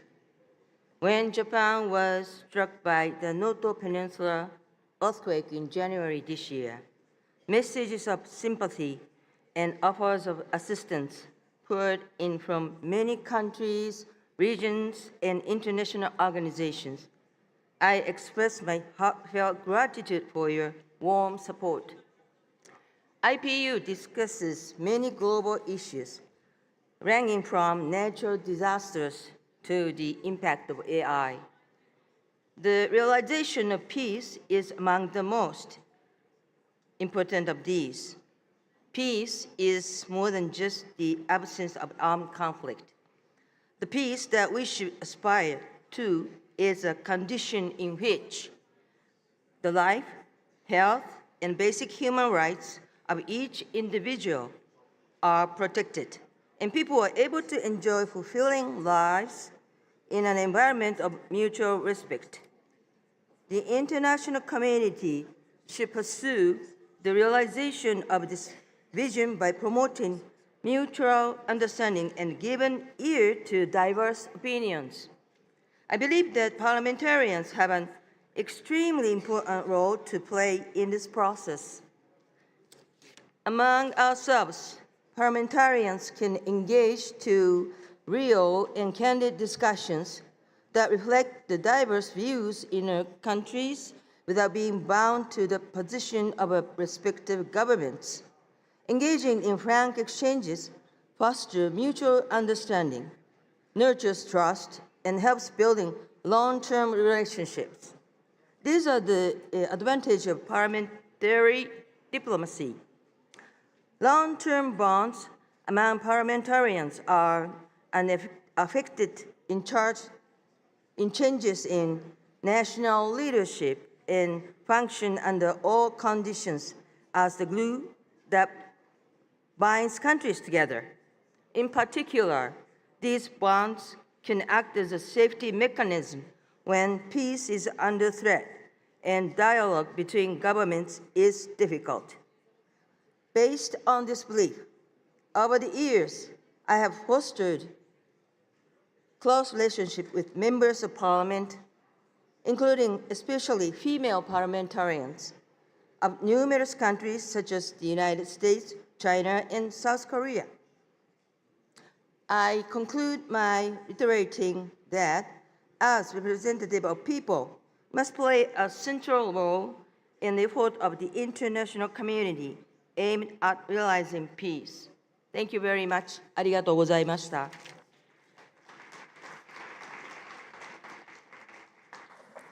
Thank you very much. That paper actually emphasized the importance of peace and dialogue, and that's very key to what we need at geocentric politics. The next floor now, we be giving to Portugal to make response. Portugal, you have the floor. Thanks.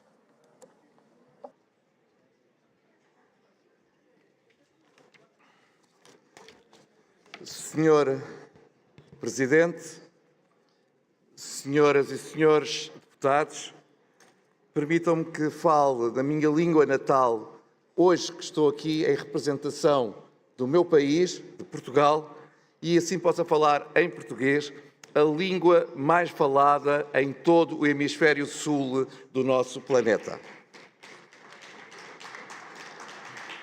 Senhoras e senhores deputados, nós somos parlamentares. Temos muita honra em ser parlamentares, em representar as pessoas que nos deram a sua confiança para defender os seus interesses. Estamos, por isso, habituados a fazer entendimentos, a ter posições, mas ter capacidade e disponibilidade para negociar, para encontrar pontos de entendimento que permitam resolver os problemas das pessoas. E se isto é a regra, tem que estar presente também numa nova esfera, a esfera da diplomacia parlamentar. Nós, deputados e parlamentares, atuamos não só na esfera nacional, mas cada vez mais na esfera internacional. Porque nós já temos essa capacidade e essa experiência de negociação dentro dos nossos parlamentos, temos que a trazer para a esfera internacional para negociar e encontrar resposta para conflitos. E se esta é a regra, neste momento, com tantos conflitos no mundo, mais de 100 estão registados, a nossa responsabilidade é ainda maior. Seja no caso da invasão da Ucrânia pela Federação Russa, seja no caso do Sahel, seja ainda a situação do Iêmen, do Sudão ou em Gaza, nós temos que ter uma palavra e temos que trabalhar. E por isso é oportuno estar aqui neste fórum, o Fórum da Excelência sobre Parlamentarismo e Multilateralismo. Um fórum onde parlamentares de mais de 100 países se reúnem para discutir os problemas do mundo. E com este tema hoje, construir pontes para conseguir a paz. Mas, senhores deputados, eu vou ser muito sincero convosco. Nós estamos a falhar. I will repeat in English. We failed. We failed. Porque se nós queremos entendimentos, temos que todos ter a capacidade para negociar. Como é que é possível que está a ocorrer uma catástrofe humanitária em Gaza? Há reféns civis israelitas detidos. A ajuda humanitária não chega. As armas todos os dias despejam morte e sangue.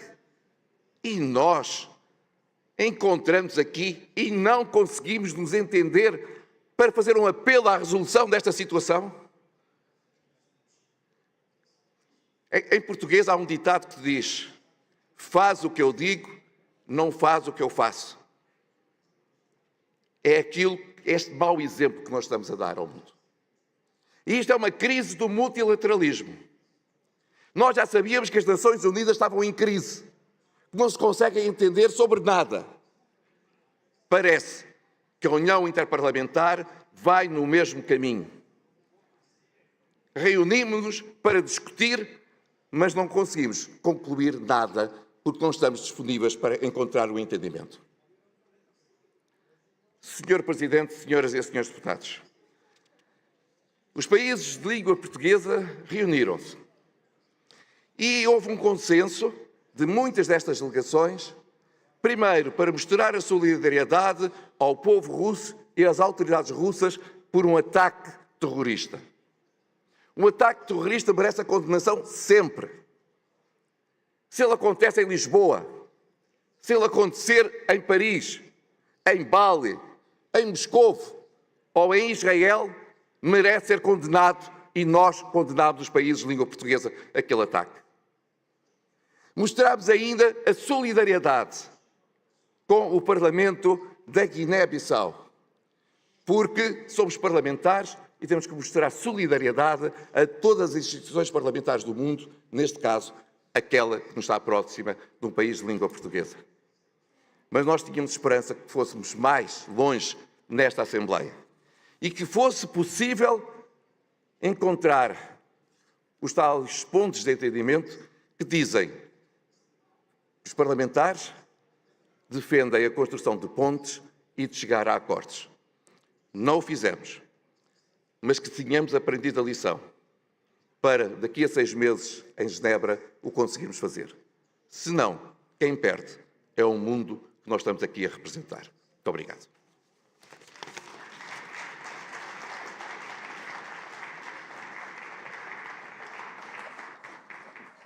Thank you very much for that brilliant presentation, which emphasized more on innovative strategy to come to peace.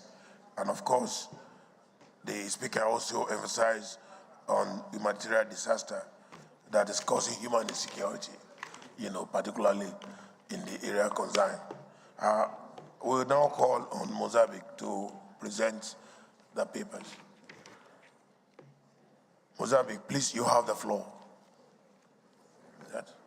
Muito obrigada pela concessão da palavra.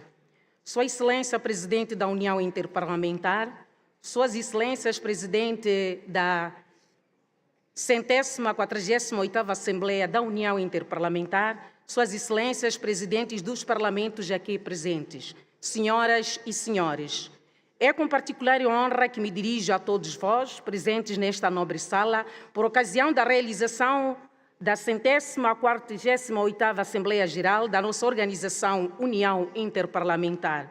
Excelências, reunimos-nos nesta magna Assembleia para discutir um assunto de grande importância para todo o mundo: diplomacia parlamentar, construindo pontes para a paz e entendimento, cujas deliberações e reflexões são de bom augúrio para o futuro dos nossos povos e países. A prevenção de conflitos afirma-se como um mecanismo de intervenção privilegiado da comunidade internacional e na gestão da conflitualidade, no âmbito da qual a diplomacia preventiva desenvolve 3 tipos de ações: a dirigida às causas do conflito, a do impedimento que os confrontos se tornem violentos e, por fim, a contenção da expansão ou a escalada da violência. E nós, parlamentares, temos a nossa cota à parte neste campo. Por outro lado, é crescente o entendimento de que, face às características do mundo atual, a problemática da segurança nacional ou internacional não se deve circunscrever à dimensão militar ou ao risco de guerra, mas deve alargar-se a todas as grandes ameaças, à sobrevivência humana, à afirmação das personalidades coletivas e à proteção da sua dignidade. Vivemos num tempo de incerteza, não a incerteza das ansiedades milenaristas que antecipam incontáveis estratégias, mas sim a incerteza de que advém de uma complexidade crescente do ambiente que nos envolve e que torna obsoleto todos os quadros intelectuais que se arrogavam certezas inabaláveis sobre os caminhos da história. Incerteza significa, portanto, abertura e não fechamento. Excelências, as pessoas não precisam de pensar igual, mas compreenderem os pensamentos dos outros. Quando abrimos espaço para um diálogo saudável, Podemos não dispor da mesma opinião, mas sempre estarmos dispostos e abertos a estabelecer formas de cooperação em que todos contribuam de alguma maneira com a sua opinião. Aprender a conviver está entre os maiores aprendizados dos seres humanos. A boa convivência é uma condição necessária para uma boa harmonia produtiva e felizes. Somos seres diferentes e isso é o que nos enriquece e nos torna mais humanos. Estamos convictos de que a paz é imperativo para a promoção do desenvolvimento social e econômico. No entanto, sem a justiça não há paz. A paz, assim como a justiça, tem em vista o bem de cada pessoa e de todos. Não é uma exigência de ordem e de verdade. Estando a paz sobre a mira da ameaça, atinge simultaneamente a justiça. Permitam-me que cite as palavras de São João Paulo II numa brilhante intervenção por ocasião do Dia Mundial da Paz. A paz, para todos, nasce da justiça de cada um. Ninguém se pode eximir de uma obrigação tão importante e decisiva para a humanidade. Ela chama em causa todo ser humano, segundo as respectivas competências e responsabilidades. É neste sentido que podemos afirmar com segurança que a paz caminha junto com a justiça. Excelências, se afirmamos que a paz anda em paralelo com a justiça, podemos concluir, sem rodeios, que não pode haver desenvolvimento sustentável sem paz e não há paz sem desenvolvimento sustentável.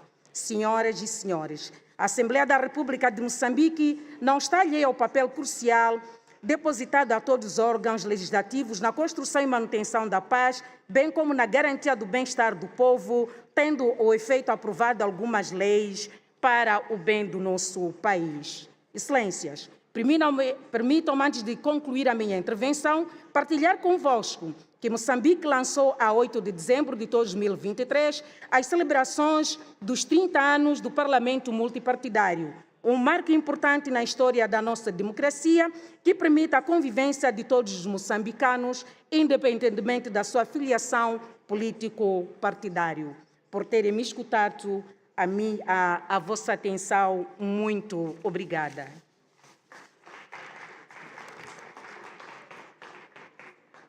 Thank you very much. Please, we should keep to time because we still have a lot of speakers. The floor now belongs to Norway to make the paper presentation. Please kindly keep to time, please. Thank you. Dear Chairperson and colleagues, dear ladies and gentlemen, dear he, she, and them. In these times of increasing polarization worldwide, stemming from various social devices, we recognize the significant impact decision-making holds both on a personal and on an organization level. As a selected representative, it's critical for us to advocate the unity and understanding within our society. Our primary task is combating the polarization, is to acknowledge and embrace the diversity among us. As parliamentarians, our duty is to enact laws and politics that promote equality and strengthen human rights. Parliamentarians worldwide can significantly contribute to promoting peace and international security through engagement in global initiatives and dialogue. Strengthening international agreement and fostering collaboration are the key to resolve conflicts and prevent war. To facilitate dialogues between parliamentarians for peace, our parliament has numerous tools at its disposal, including formal and informal channels, interaction with other countries and their politicals, and collaboration with different organizations, especially human rights organizations. The Norwegian Parliament, regardless of political membership, has the responsibility to oversee the government's agreed upon political lines are upheld, both nationally and internationally.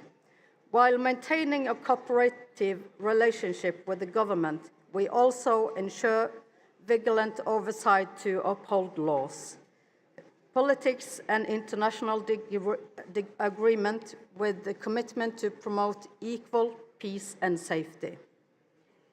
Recently, efforts in the Norwegian Parliament have focused on strengthening the regulations surrounding government's transparency and accountability, reflecting our commitment to fostering public trust, political process, and in these processes, all parties are active, and in times of difficult discussion, they stay united when we're facing the press. Parties utilize these opportunities to reduce polarization around politicians. We have also witnessed use of artificial intelligence, spreading fake news and manipulating public opinions. It is imperative that we swiftly establish nation and international regulation governing the ethical use of artificial intelligence to prevent further polarization. As parliamentarians, we must ensure that human rights are upheld both online and offline. Regulating AI is critical to prevent conflicts, riot, and unfair treatment, as unchecked AI context could intensify social instability. As essential to remember that behind every IA lies human responsibility and human commands. We are currently implementing various forms of IA content labeling on the internet, promoting transparency and accountability. This is particularly vital as humans can use AI to significantly ensure and affect political standpoint and organizations' context. Given we must always remember that it comes from human minds. In conclusion, as we navigate to the complicated of ever-changing world, let us remember our duty as parliamentarians to uphold the values of equality, peace, and transparency. Thank you very much for having the floor.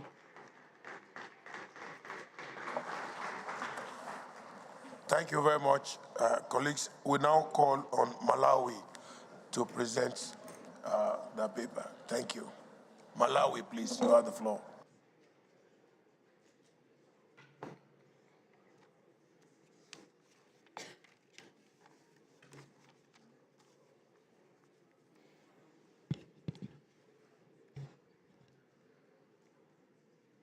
We honor the President of the Assembly, distinguished ladies and gentlemen. I feel greatly honored to stand before this Assembly, which is meeting here in this beautiful city of Geneva, to contribute from a Malawi perspective to the topic, parliamentary diplomacy, building bridges for peace and understanding. Your Honor, I stand here on behalf of the Speaker of Malawi National Assembly, Right Honorable Catherine Gotani-Hara, who is currently preoccupied with parliamentary duties in Malawi and therefore is not able to be here physically, but she does wish us well. Your Honor, we gather today under the noble banner of peace, and the presence of peace allows individuals, families, and communities to reach their full potential. Unfortunately, currently, the global landscape is marred by rising tensions, political polarization, and conflicts that are threatening the very fabric of our societies. Your Honor, it is saddening to note that in just 2023 alone, there have been 56 states around the world that have been experiencing armed conflict, according to Stockholm International Peace Research Institute. Recent examples include Sudan, the Gaza region, and the DRC, which have been marked by continuous escalation of violence. It is disheartening, therefore, Your Honor, to see that these conflicts have resulted in serious humanitarian crises, civilian casualties, and widespread destruction of infrastructure. Your Honor, the IPU has rightly chosen peace as its focus for 2024 because parliaments, by their very nature, are platforms for dialogue and compromise. Yet within these walls, we strive to find common ground, and this very act embodies the spirit of peacemaking.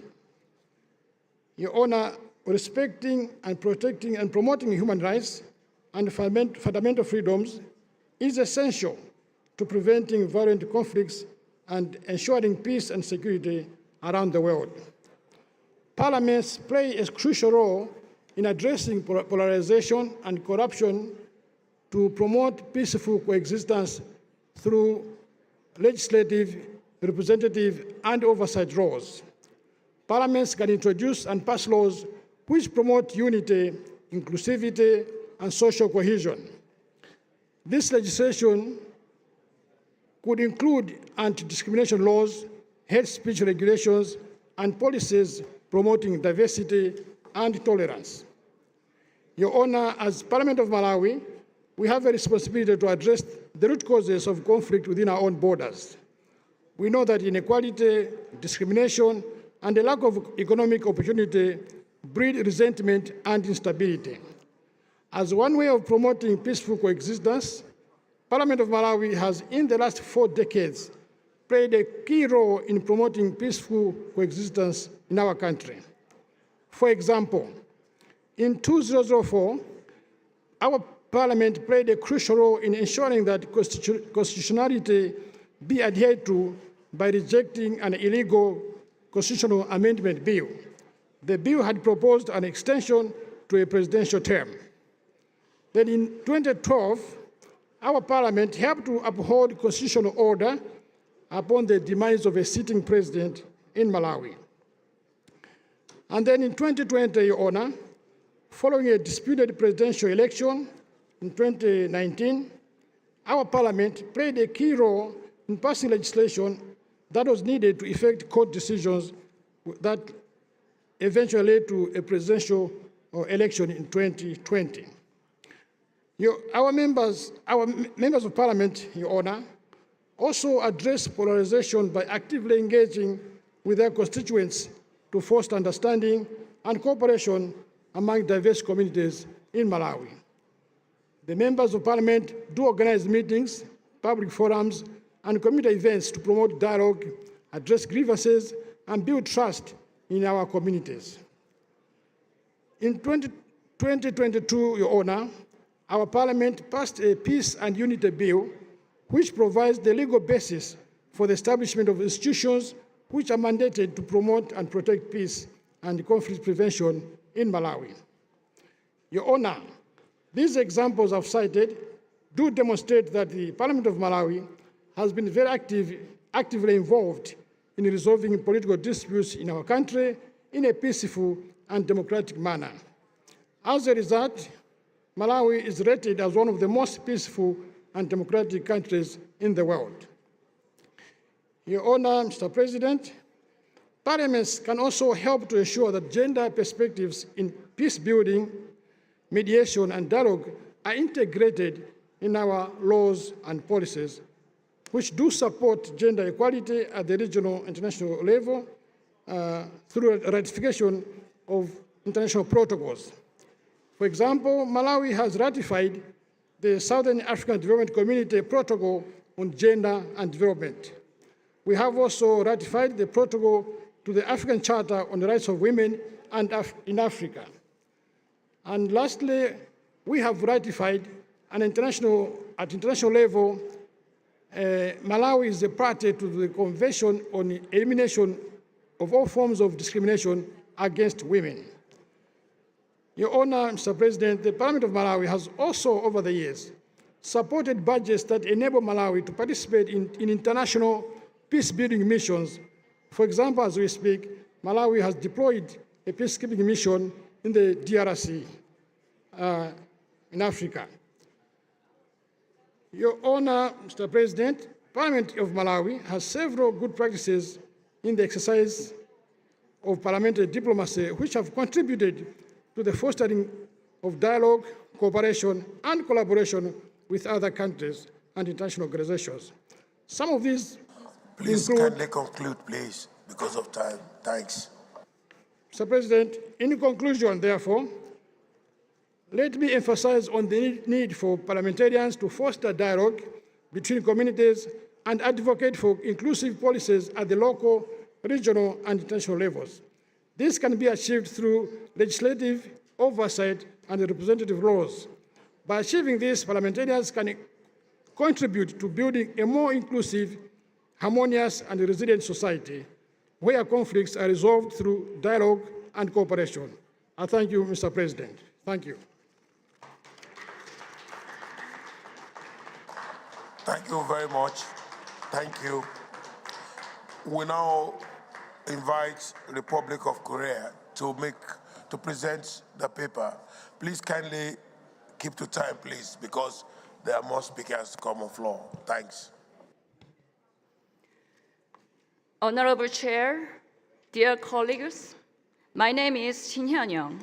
I'm a member of the National Assembly of the Republic of Korea. It's indeed an honor and pleasure to stand before you on behalf of the ROK delegation. Colleagues, the polarization, conflicts, and politics of hate are threatening the security of our parliaments and their members. Recently, in the Republic of Korea, the opposition leader and an MP from the ruling party were attacked, illustrating this growing danger. Threats to democracy and peace are emerging both within and outside parliaments. Along with geopolitical tensions and trade wars, the digital revolution, climate change, and infectious diseases have become new sources of further divisions around the world. Today, I want to share with you how parliaments can serve as a bridge, fostering peace and understanding, and how we can collaborate toward this goal. Specifically, as a young woman politician and a medical doctor, I wish to highlight two critical roles that parliaments need to focus on. One is to mitigate social polarization and discrimination by actively promoting the political engagement of women and youth. The other is to strengthen new forms of security, such as public health security. For politics to alleviate social polarization and discrimination, it is imperative to ensure a high level of diversity in our parliament. I believe that stronger representation of women and youth in parliament is crucial. According to recent statistics from the IPU, among all MPs around the world, only 27% are women and a mere 2.8% are under 30. Given that half of the world population is either women or under the age of 30, both groups are significantly underrepresented in parliament. The ROK faces the same challenge. Although there have been discussions about nominating a certain percentage of women candidates for electoral districts, progress has remained slow. Globally speaking, it is encouraging that international institutions such as the IPU and the UN are promoting meetings of women and youth groups. The ROK National Assembly has been actively involved in the agenda development and discussions in relevant international gatherings.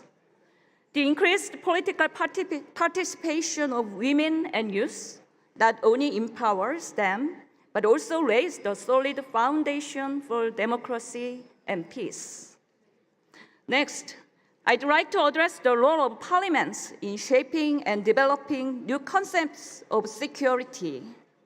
Recently, new dimensions have been added to the traditional concept of security, as seen in climate security and public health security. Through the COVID-19 pandemic, we have learned the importance of global cooperation in health security.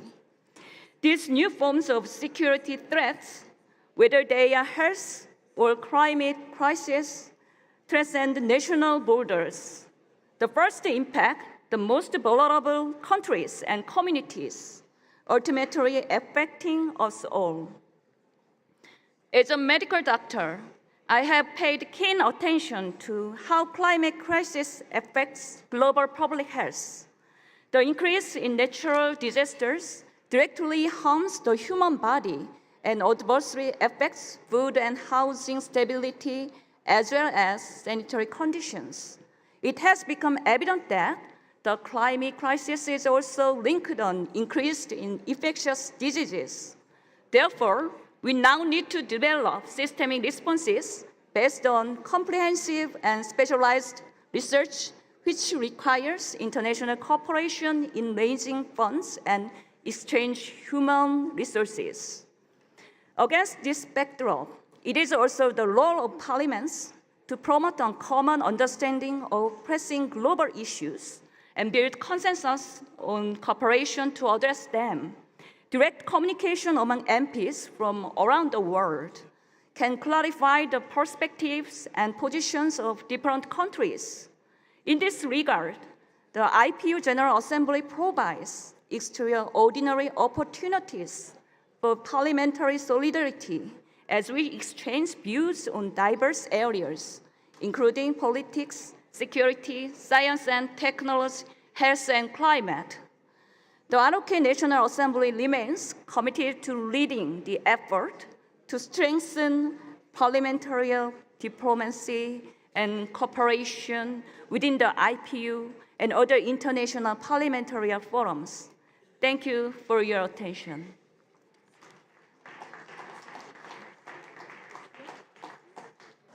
Thank you very much, more importantly, for emphasizing the consequences of human insecurity. This concludes the general debate for this morning, and the debate will continue at 2:30. Thank you very much.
Director General, if you can come join us here, please.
Okay.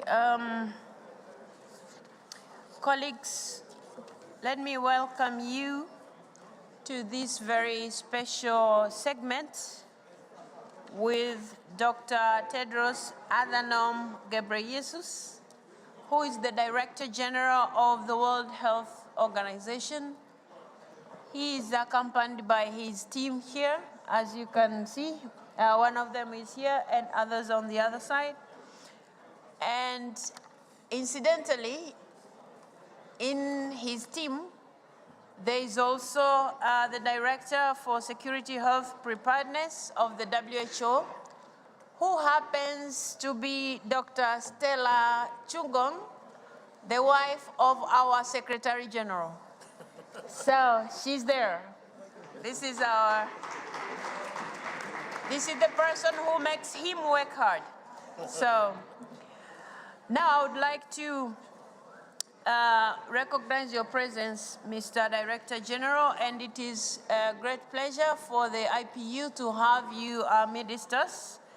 And we understand that WHO has always been a long-standing partner of the IPU and a key one to bring scientific and parliamentary communities closer together. It is more important than ever that we have evidence to make informed decisions, but also to counter misinformation. At this very moment, not far from here, WHO member states are negotiating an international agreement for pandemic preparedness. We know that, unfortunately, after a crisis, the political momentum is quickly lost as other pressing issues are prioritized. But after the COVID-19 pandemic, we should know better. Health systems collapsed, societies were locked down, and inequalities came to the fore. Our countries need to be better prepared, but we also need a more equitable and fair global system that puts people's lives and well-being at the center. I would like now to welcome you, Mr. Tedros, to address the Assembly, and you may address the Assembly from the podium. Thank you so much. The floor is yours.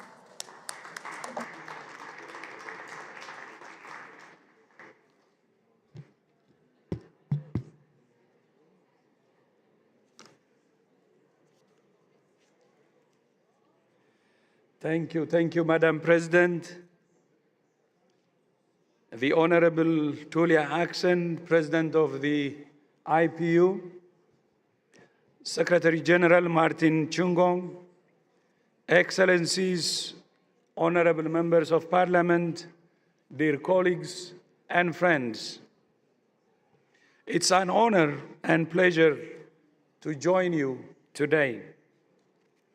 As the former Ethiopian parliamentarian and minister myself, I have seen firsthand the power of parliaments to enact the laws, regulations, and budgets that make a real difference to the people we all serve. By the way, every time I join you, I feel nostalgic as a former parliamentarian. Almost 76 years ago, in 1948, the nations of the world converged on a seminal instrument of international law that has made a huge difference to global health: the Constitution of the World Health Organization. The WHO Constitution was the first legally binding document to affirm the right to health for all people without distinction and an end in itself. But it goes further by saying health is fundamental to achieving peace and security. The authors of the WHO Constitution recognized the intimate link between health and peace. a link that remains more relevant than ever in our troubled world today. Of course, neither health nor peace can be achieved by any single country or agency alone. It requires strong partnerships like the one WHO has with the IPU. WHO values enormously its partnership with the IPU, where we see as key for translating political commitments and policies into action to advance the right to health and the foundation of peace. In 2018, WHO and IPU signed the MOU that committed us to work together on several key issues, including universal health coverage, global health security, and the health of women, children, and adolescents. The following year, the IPU Assembly adopted a resolution on achieving universal health coverage by 2030 in Belgrade. Together, we have developed several tools, including handbooks on UHC and global health security, and an online course on the use of taxes. We have also undertaken joint activities to engage parliamentarians in implementing universal health coverage, strengthening global health security, and advancing the health of women, children, and adolescents. Based on that experience, it's clear we need to do more. Today, my friend Martin and I will sign an MOU to renew the collaboration between our organizations for the next 5 years. This agreement commits us to working together in 4 priority areas: universal health coverage, global health security, health promotion, and reducing health inequities, especially in relation to sexual and reproductive health and rights. These priority areas are critical for realizing the right to health. We also decided to add 3 cross-cutting areas of work, including mobilizing parliamentary support for sustainable financing for WHO, the pandemic agreement, and our work on climate change. In addition, we will establish a joint focus group to address the health of migrants and refugees. As you're all aware, this is a big year for parliaments, with elections in 72 nations. And it's a big year for global health.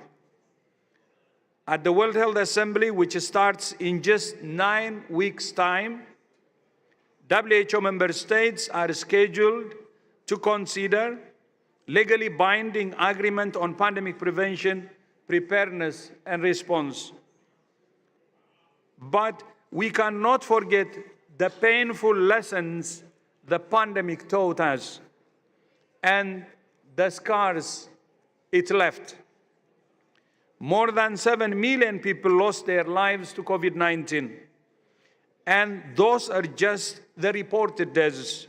We know the true number is much higher. The pandemic also caused, as you know, significant social, economic, and political upheaval. The key issue now is whether we will learn the lessons the pandemic has taught us so we don't repeat them next time. And there will be a next time. The next pandemic is a matter of when, not if. The pandemic agreement aims to address the gaps and challenges all countries faced and to ensure we are better prepared for future pandemics. This new agreement would be an instrument of international law similar to the many other accords and treaties that nations have agreed, the Geneva Conventions, the Nuclear Non-Proliferation Treaty, the Paris Agreement on Climate Change, and so on.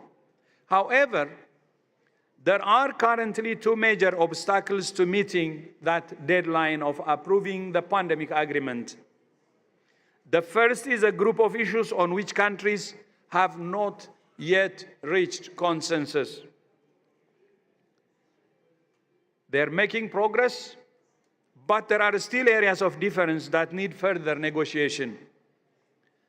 None of them are insurmountable, and if countries listen to each other's concerns, I'm confident they can find common ground and a common approach. The second major barrier is the litany of lies and conspiracy theories about the agreement. That it is a power grab by WHO that will cede national sovereignty to WHO and give it the power to impose lockdowns or vaccine mandates on countries. Unfortunately, some of these lies have been spread even by members of parliament and in some cases by heads of government. Let me be clear. These claims are utterly, completely, and categorically false. This agreement is being written by countries, for countries, and will be implemented by countries in accordance with their own national laws. The pandemic agreement will not give WHO any power to dictate policy to any country. In fact, it says exactly the opposite. Let me read to you Article 24, Paragraph 3 of the negotiating text of the pandemic agreement. I quote, "Nothing in the WHO pandemic agreement shall be interpreted as providing the WHO Secretariat, including the WHO Director General, any authority to direct, order, alter, or otherwise prescribe the domestic laws or policies of any party, or to mandate or otherwise impose any requirements that parties take specific actions, such as ban or accept travelers, impose vaccination mandates, or therapeutic or diagnostic measures, or implement lockdowns." End of quote.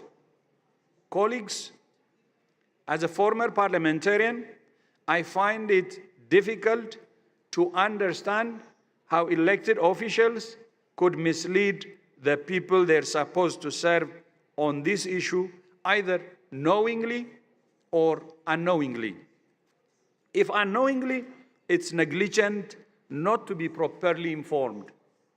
If knowingly, it's a deliberate deception that puts at risk the health of future generations and the social and economic stability of nations for some short-term political goal. We urge parliaments to be aware of these issues and to support the ongoing negotiations. The pandemic agreement is the cornerstone of a new, stronger architecture for global health security that WHO and our member states are building. This includes key actions for stronger governance, stronger financing, stronger systems and tools, and a stronger WHO. Excellencies, dear colleagues and friends, let me leave you with just two requests. First, we seek your support for the finalization of the pandemic agreement and pending its approval, its ratification and implementation. And second, we seek your support for action on the priority areas we have identified in the MOU that Martin and I will sign in a few moments: universal health coverage, health security, health promotion, and addressing inequalities. My thanks once again to my brother Martin and to all of you for your support for WHO and for global health. WHO remains committed to supporting every country and every parliament with the evidence, science, and technical support you need to make the right to health not just a slogan, but a reality for your people. I thank you.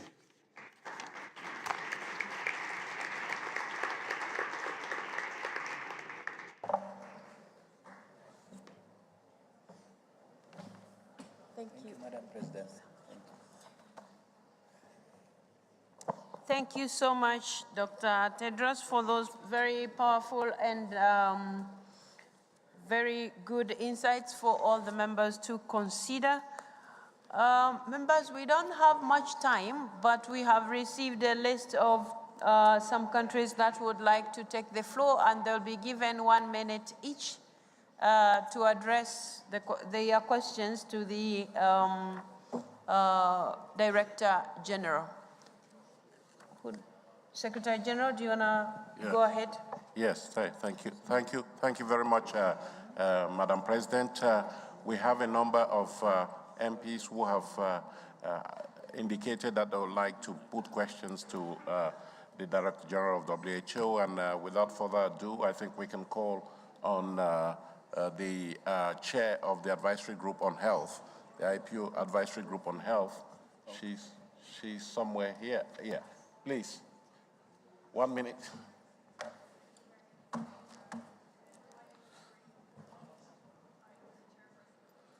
No.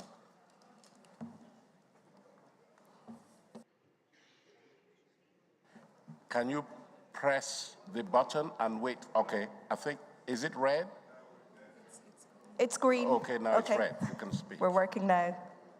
Thank you. My name is Lorraine Clifford-Lee, and I'm the chairperson of the Health Advisory Group. And thank you for your update, Dr. Tedros. The IPU Advisory Group on Health is regularly briefed by the WHO on the pandemic accord. We discussed it on Saturday in our meeting, underlying the importance of reaching an agreement and of engaging stakeholders in the process. We also noted the challenging context and the many crises affecting national health systems and limiting countries' capacities to respond to emergencies. It was also clear during the COVID-19 pandemic that preparedness also requires equity at all levels. My question to you is, how will the pandemic accord help bridge the equity gap within and between countries when it comes to preparedness and response capacities and access to treatments and vaccines? Thank you. Thank you very much, Madam Chair. I suggest that we take all the questions and then let Director General Tedros respond to them en bloc, if you do agree. So with that, I now see from my list Dr. Faustin Ndugulile from Tanzania. Are you in the room? Yes, please. Yes, thank you very much, Secretary General, and thank you, Dr. Tedros, for that very good well and concise presentation. My question is that COVID-19 has shown that countries need to find ways to scale up funding for emergency response. It often means that money is moved from some programs to others. What can parliamentarians do to ensure that funding for the vulnerable populations, and especially women and children, is safeguarded and the health systems continue to take the needs into account in the case of health emergencies? Thank you very much, Dr. Ndugulile. I now recognize the member from the Seychelles, Mr. Waven William. Thank you, Mr. Chair. My question to Dr. Tedros is, climate change is an existential threat, especially for small island states like the Seychelles, amongst others. Climate change is also impacting disease patterns and increasing the risk of outbreaks. epidemics and pandemics. How is WHO addressing the complex linkages between climate change and health? And will the pandemic agreement contribute to our capacities to tackle climate change threats? I thank you. Thank you very much. I now call the member from Bahrain, Hala Hafez. Yes, you have the floor. Thank you, sir, and thank you, Mr. Tedros, for your speech. We know that women are hardly hit during crises, either in many different ways, direct and indirect ways. And around the globe, we are also witnessing reversal of human rights, and especially women's rights. In many countries, harmful practices such as female genital mutilation continue to heavily impact girls' health, education, and lives. What is the evidence of fight against these practices? Thank you. Thank you, Hala. I will entertain two more questions. I see that Malta has asked for the floor. After Malta, the Netherlands, and then, please, we would like to give the floor to Dr. Tedros to respond to those questions that have been raised. So Malta, Netherlands, and in the interest of gender equality, I'll call on Burundi. Thank you. Thank you, Secretary General. Thank you, Dr. Tedros. And also thank you for the collaboration with IPU. The motto of IPU, for democracy for everyone, goes in very well with the work that the WHO does. I was very happy to learn that one of the pillars of the pandemic agreement will be fighting inequalities, especially SRHR. And I have two questions. One, how will the pandemic accord change and be important? What difference will it make, especially for island states?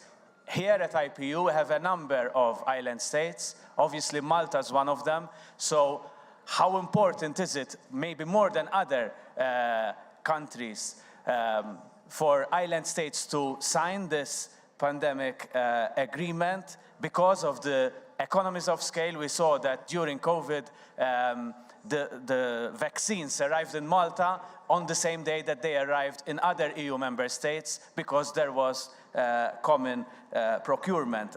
The second point is, I think that we need a parallel information campaign effort, a joint effort by WHO, IPU, and members of parliament. I know that your efforts at the moment are all on negotiation, but in parallel, you need to give us the tools to inform the public so that we fight this misinformation. Thank you. Thank you, member from Malta. I call on the Netherlands. Thank you, Chair, and also thanks to Dr. Tedros for informing us on this. I recognize very much what Dr. Tedros said about the misinformation and the fear of certain parliaments and also populations that the national sovereignty is declined by the treaty for the WHO. So thank you for your extra factual information, but also the question, and that relates to what Malta already also asked. How can you also help us to fight the disinformation and the misinformation that is spread around the world, I fear, around the pandemic treaty? Thank you very much, Netherlands. Now, Burundi, who will be the last speaker at this stage. Thank you. Merci beaucoup, Monsieur le Secrétaire Général, pour cette opportunité. Je vais poser une seule question au directeur général de l'OMS qui concerne les vaccins. Dans notre pays, à 3 mois et demi, les bébés reçoivent 3 injections, 2 injections sur une cuisse et une injection sur une autre cuisse. Pour nous, en tant que mère, c'est traumatisant. Donc, je vais recommander aux chercheurs sur les vaccins de voir quelle est la possibilité de les combiner pour éviter justement de traumatiser les bébés. Merci beaucoup, c'était cette préoccupation.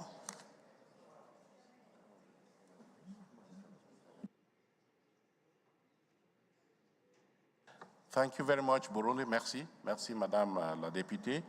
Now I will pass the floor to Dr. Tedros to field those questions that have been raised. Thank you. Yeah, thank you. Thank you to all honorable members of parliament for the questions, very important ones. So I will try to be very brief. I think Martin is pressed for time. On the first one, on the pandemic agreement, as you rightly said, equity is very important. And during this pandemic, during COVID, if there was one problem that everybody has actually witnessed is the lack of inequity, the lack of equity. So COVID has actually exposed the deep inequity that we have. And the next pandemic agreement, the pandemic agreement, should actually address equity. And that, many member states actually agree on that. And what we're doing from our side is to address equity, and I hope in the pandemic agreement this will be strongly positioned. One is strengthening the capacity, the local production capacity in the South. Of course, we don't wait until the pandemic agreement is signed. We have already started taking action. For instance, the mRNA hub in South Africa is helping boost local production in the South. And also, the hub we created in the Republic of Korea is assisting in training for local production. That's one. And the second solution with regard to equity is allocating some amount from global production that can go to countries from the South. And of course, they are negotiating on what percent should be allocated, but I hope that will be one of the solutions that's being considered for the pandemic agreement. So it's a combination of two things. One is boosting the local production, and second is allocation of certain percent from global production to provide equitable distribution of vaccines, diagnostics, or treatments. On funding, the second question, of course, as you rightly said, women and children should be at the center. And if women and children are going to get priorities, I know you understand that this needs a political commitment from government.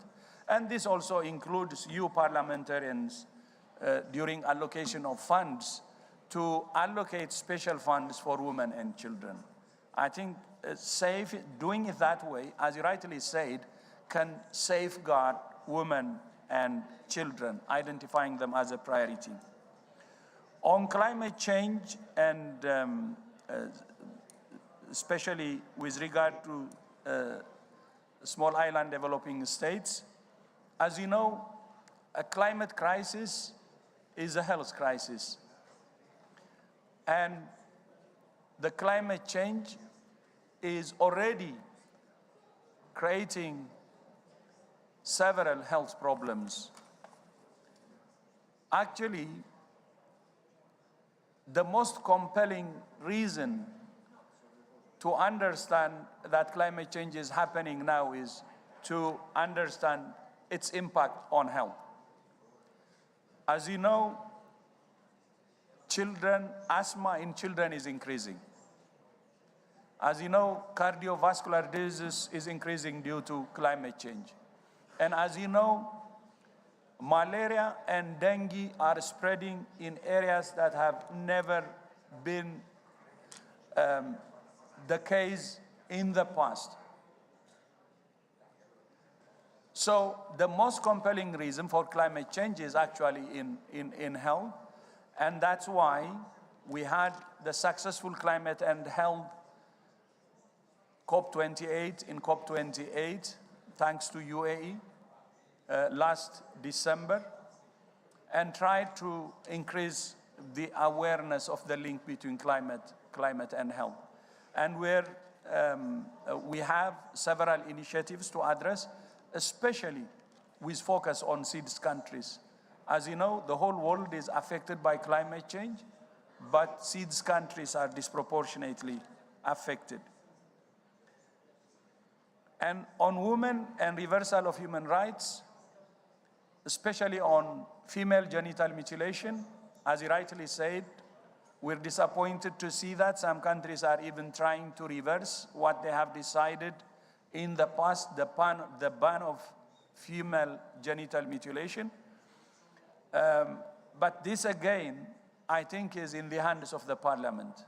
I think you have to take this seriously, because the health implication of female genital mutilation is very clear, well documented, and the only solution to this is actually you. And as I told you, as a former parliamentarian, I think it's the political intervention at the parliament level and having a strong bill to ban FGM wherever it is very, very crucial. Then fighting inequality, especially on how the pandemic accord can support small island states. What is already as a text, as a draft text in the allocation, which I have said earlier, I don't want to repeat, will address the challenges we face with regard to equity. And if what's already proposed is agreed, it will be good for many low and middle income countries, and it will also be good for the small island developing states. And the proposals that are coming now in the draft document with regard to equity, the two issues I raised, can actually address the problem, including for SEEDS. On the involvement of members of parliament, especially in fighting misinformation and disinformation, I had a meeting with your fellow member of parliament from the UK, Dan Carden, and we discussed about misinformation and disinformation and how it's affecting the pandemic agreement.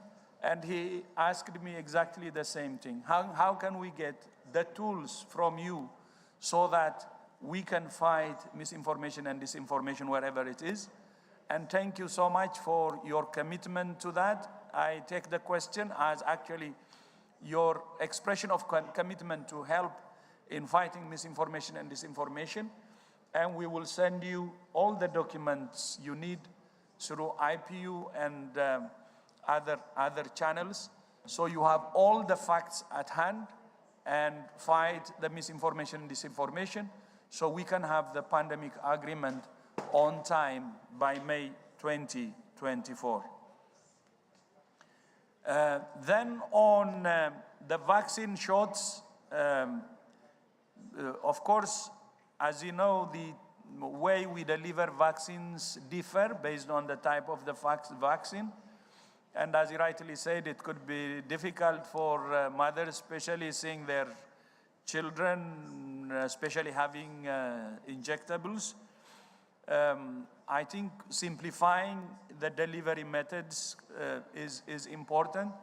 And I hope that's also what actually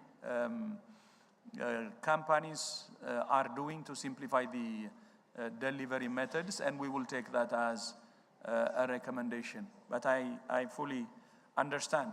So these are the questions, and thank you so much. Sorry if I have forgotten some questions, but we'll continue the dialogue and keep in touch and working with you closely. And thank you so much for your continued support and leadership. Merci beaucoup. Oh la la. Thank you, Dr. Tedros. I think that there's a meeting of the minds here, judging from the discussions that have just taken place. And let me take you up on that word you used, dialogue. Let's continue the dialogue. I think that it is very important that this dialogue be ongoing, and I am very glad that it is reflected in the MOU that we are going to be signing in a moment. And I think that we need to identify entry points for continuing that dialogue, whether it is within the framework of the IPU or WHO. We should exploit all those entry points. And I am looking to the next World Health Assembly. I hope that we can find space within the World Health Assembly where we can bring parliamentarians together with WHO officials in order to continue to dispel these lingering doubts that exist in terms of the pandemic treaty. We are going to commit to taking the treaty when it has been concluded to the national level. And I think that it's important that before it goes to the national level, those doubts are completely or almost completely dispelled. So my ask to you, Dr. Tedros, my dear brother and friend, is that we continue that conversation in the framework of the World Health Assembly. And if it is possible, like we used to do in the past, we could have a special segment where we would invite prominent members of parliament to engage in a dialogue with officials of the WHO. I think this is something that would help dispel those doubts. And I also think that they mentioned the tools, and those tools are very important.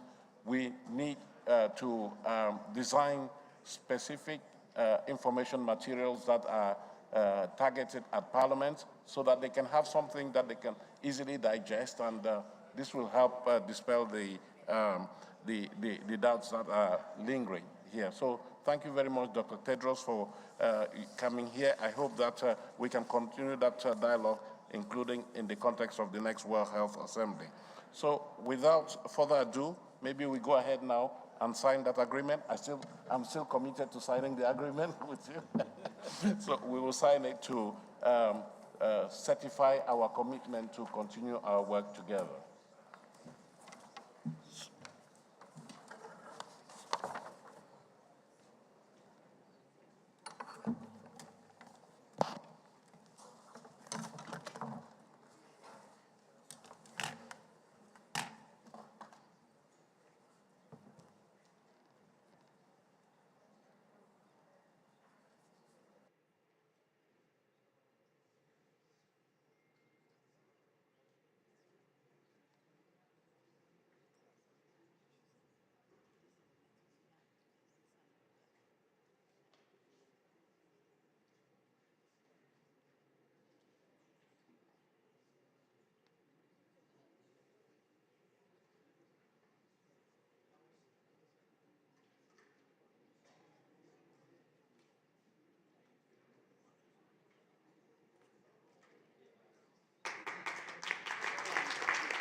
I am informed, Dr. Tedros, that we have a distinguished guest who would like to. Yeah. So I'm pleased to introduce Ms. Cristina Almizado, representative of the WHO Youth Council and co-chair of the Youth Council Working Group on Universal Health Coverage. The Youth Council serves as the voice from 22 different youth organizations. This is the first ever structure of this kind at the World Health Organization, providing advice on global health and other developmental issues from a youth perspective.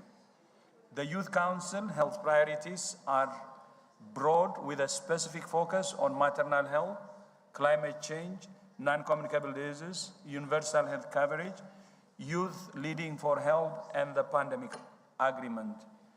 Over to you, Christina, now. Thank you, Dr. Tedros. I'm honored to be here today on behalf of the WHO Youth Council, expressing our commitment to ensuring access to quality essential health services for all. My mission today is to hand over a letter to you, Mr. Tedros, Dr. Tedros and Mr. Chonguk, urging to mobilize parliaments and reinvigorate their support to legislate for and invest in health for all. in line with commitment made by adopting the IPU resolution on universal health coverage in October 2019. Thank you.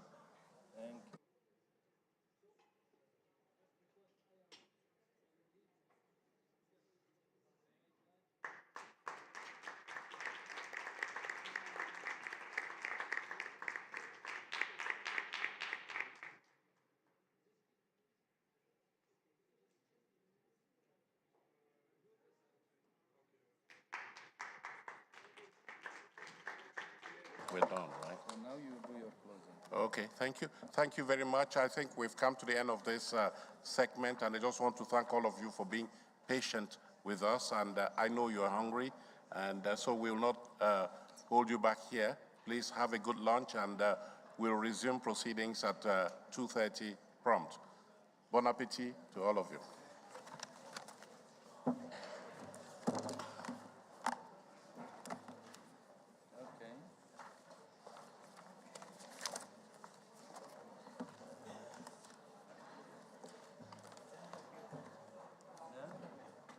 No, it's okay. This is the solo. When you go sign.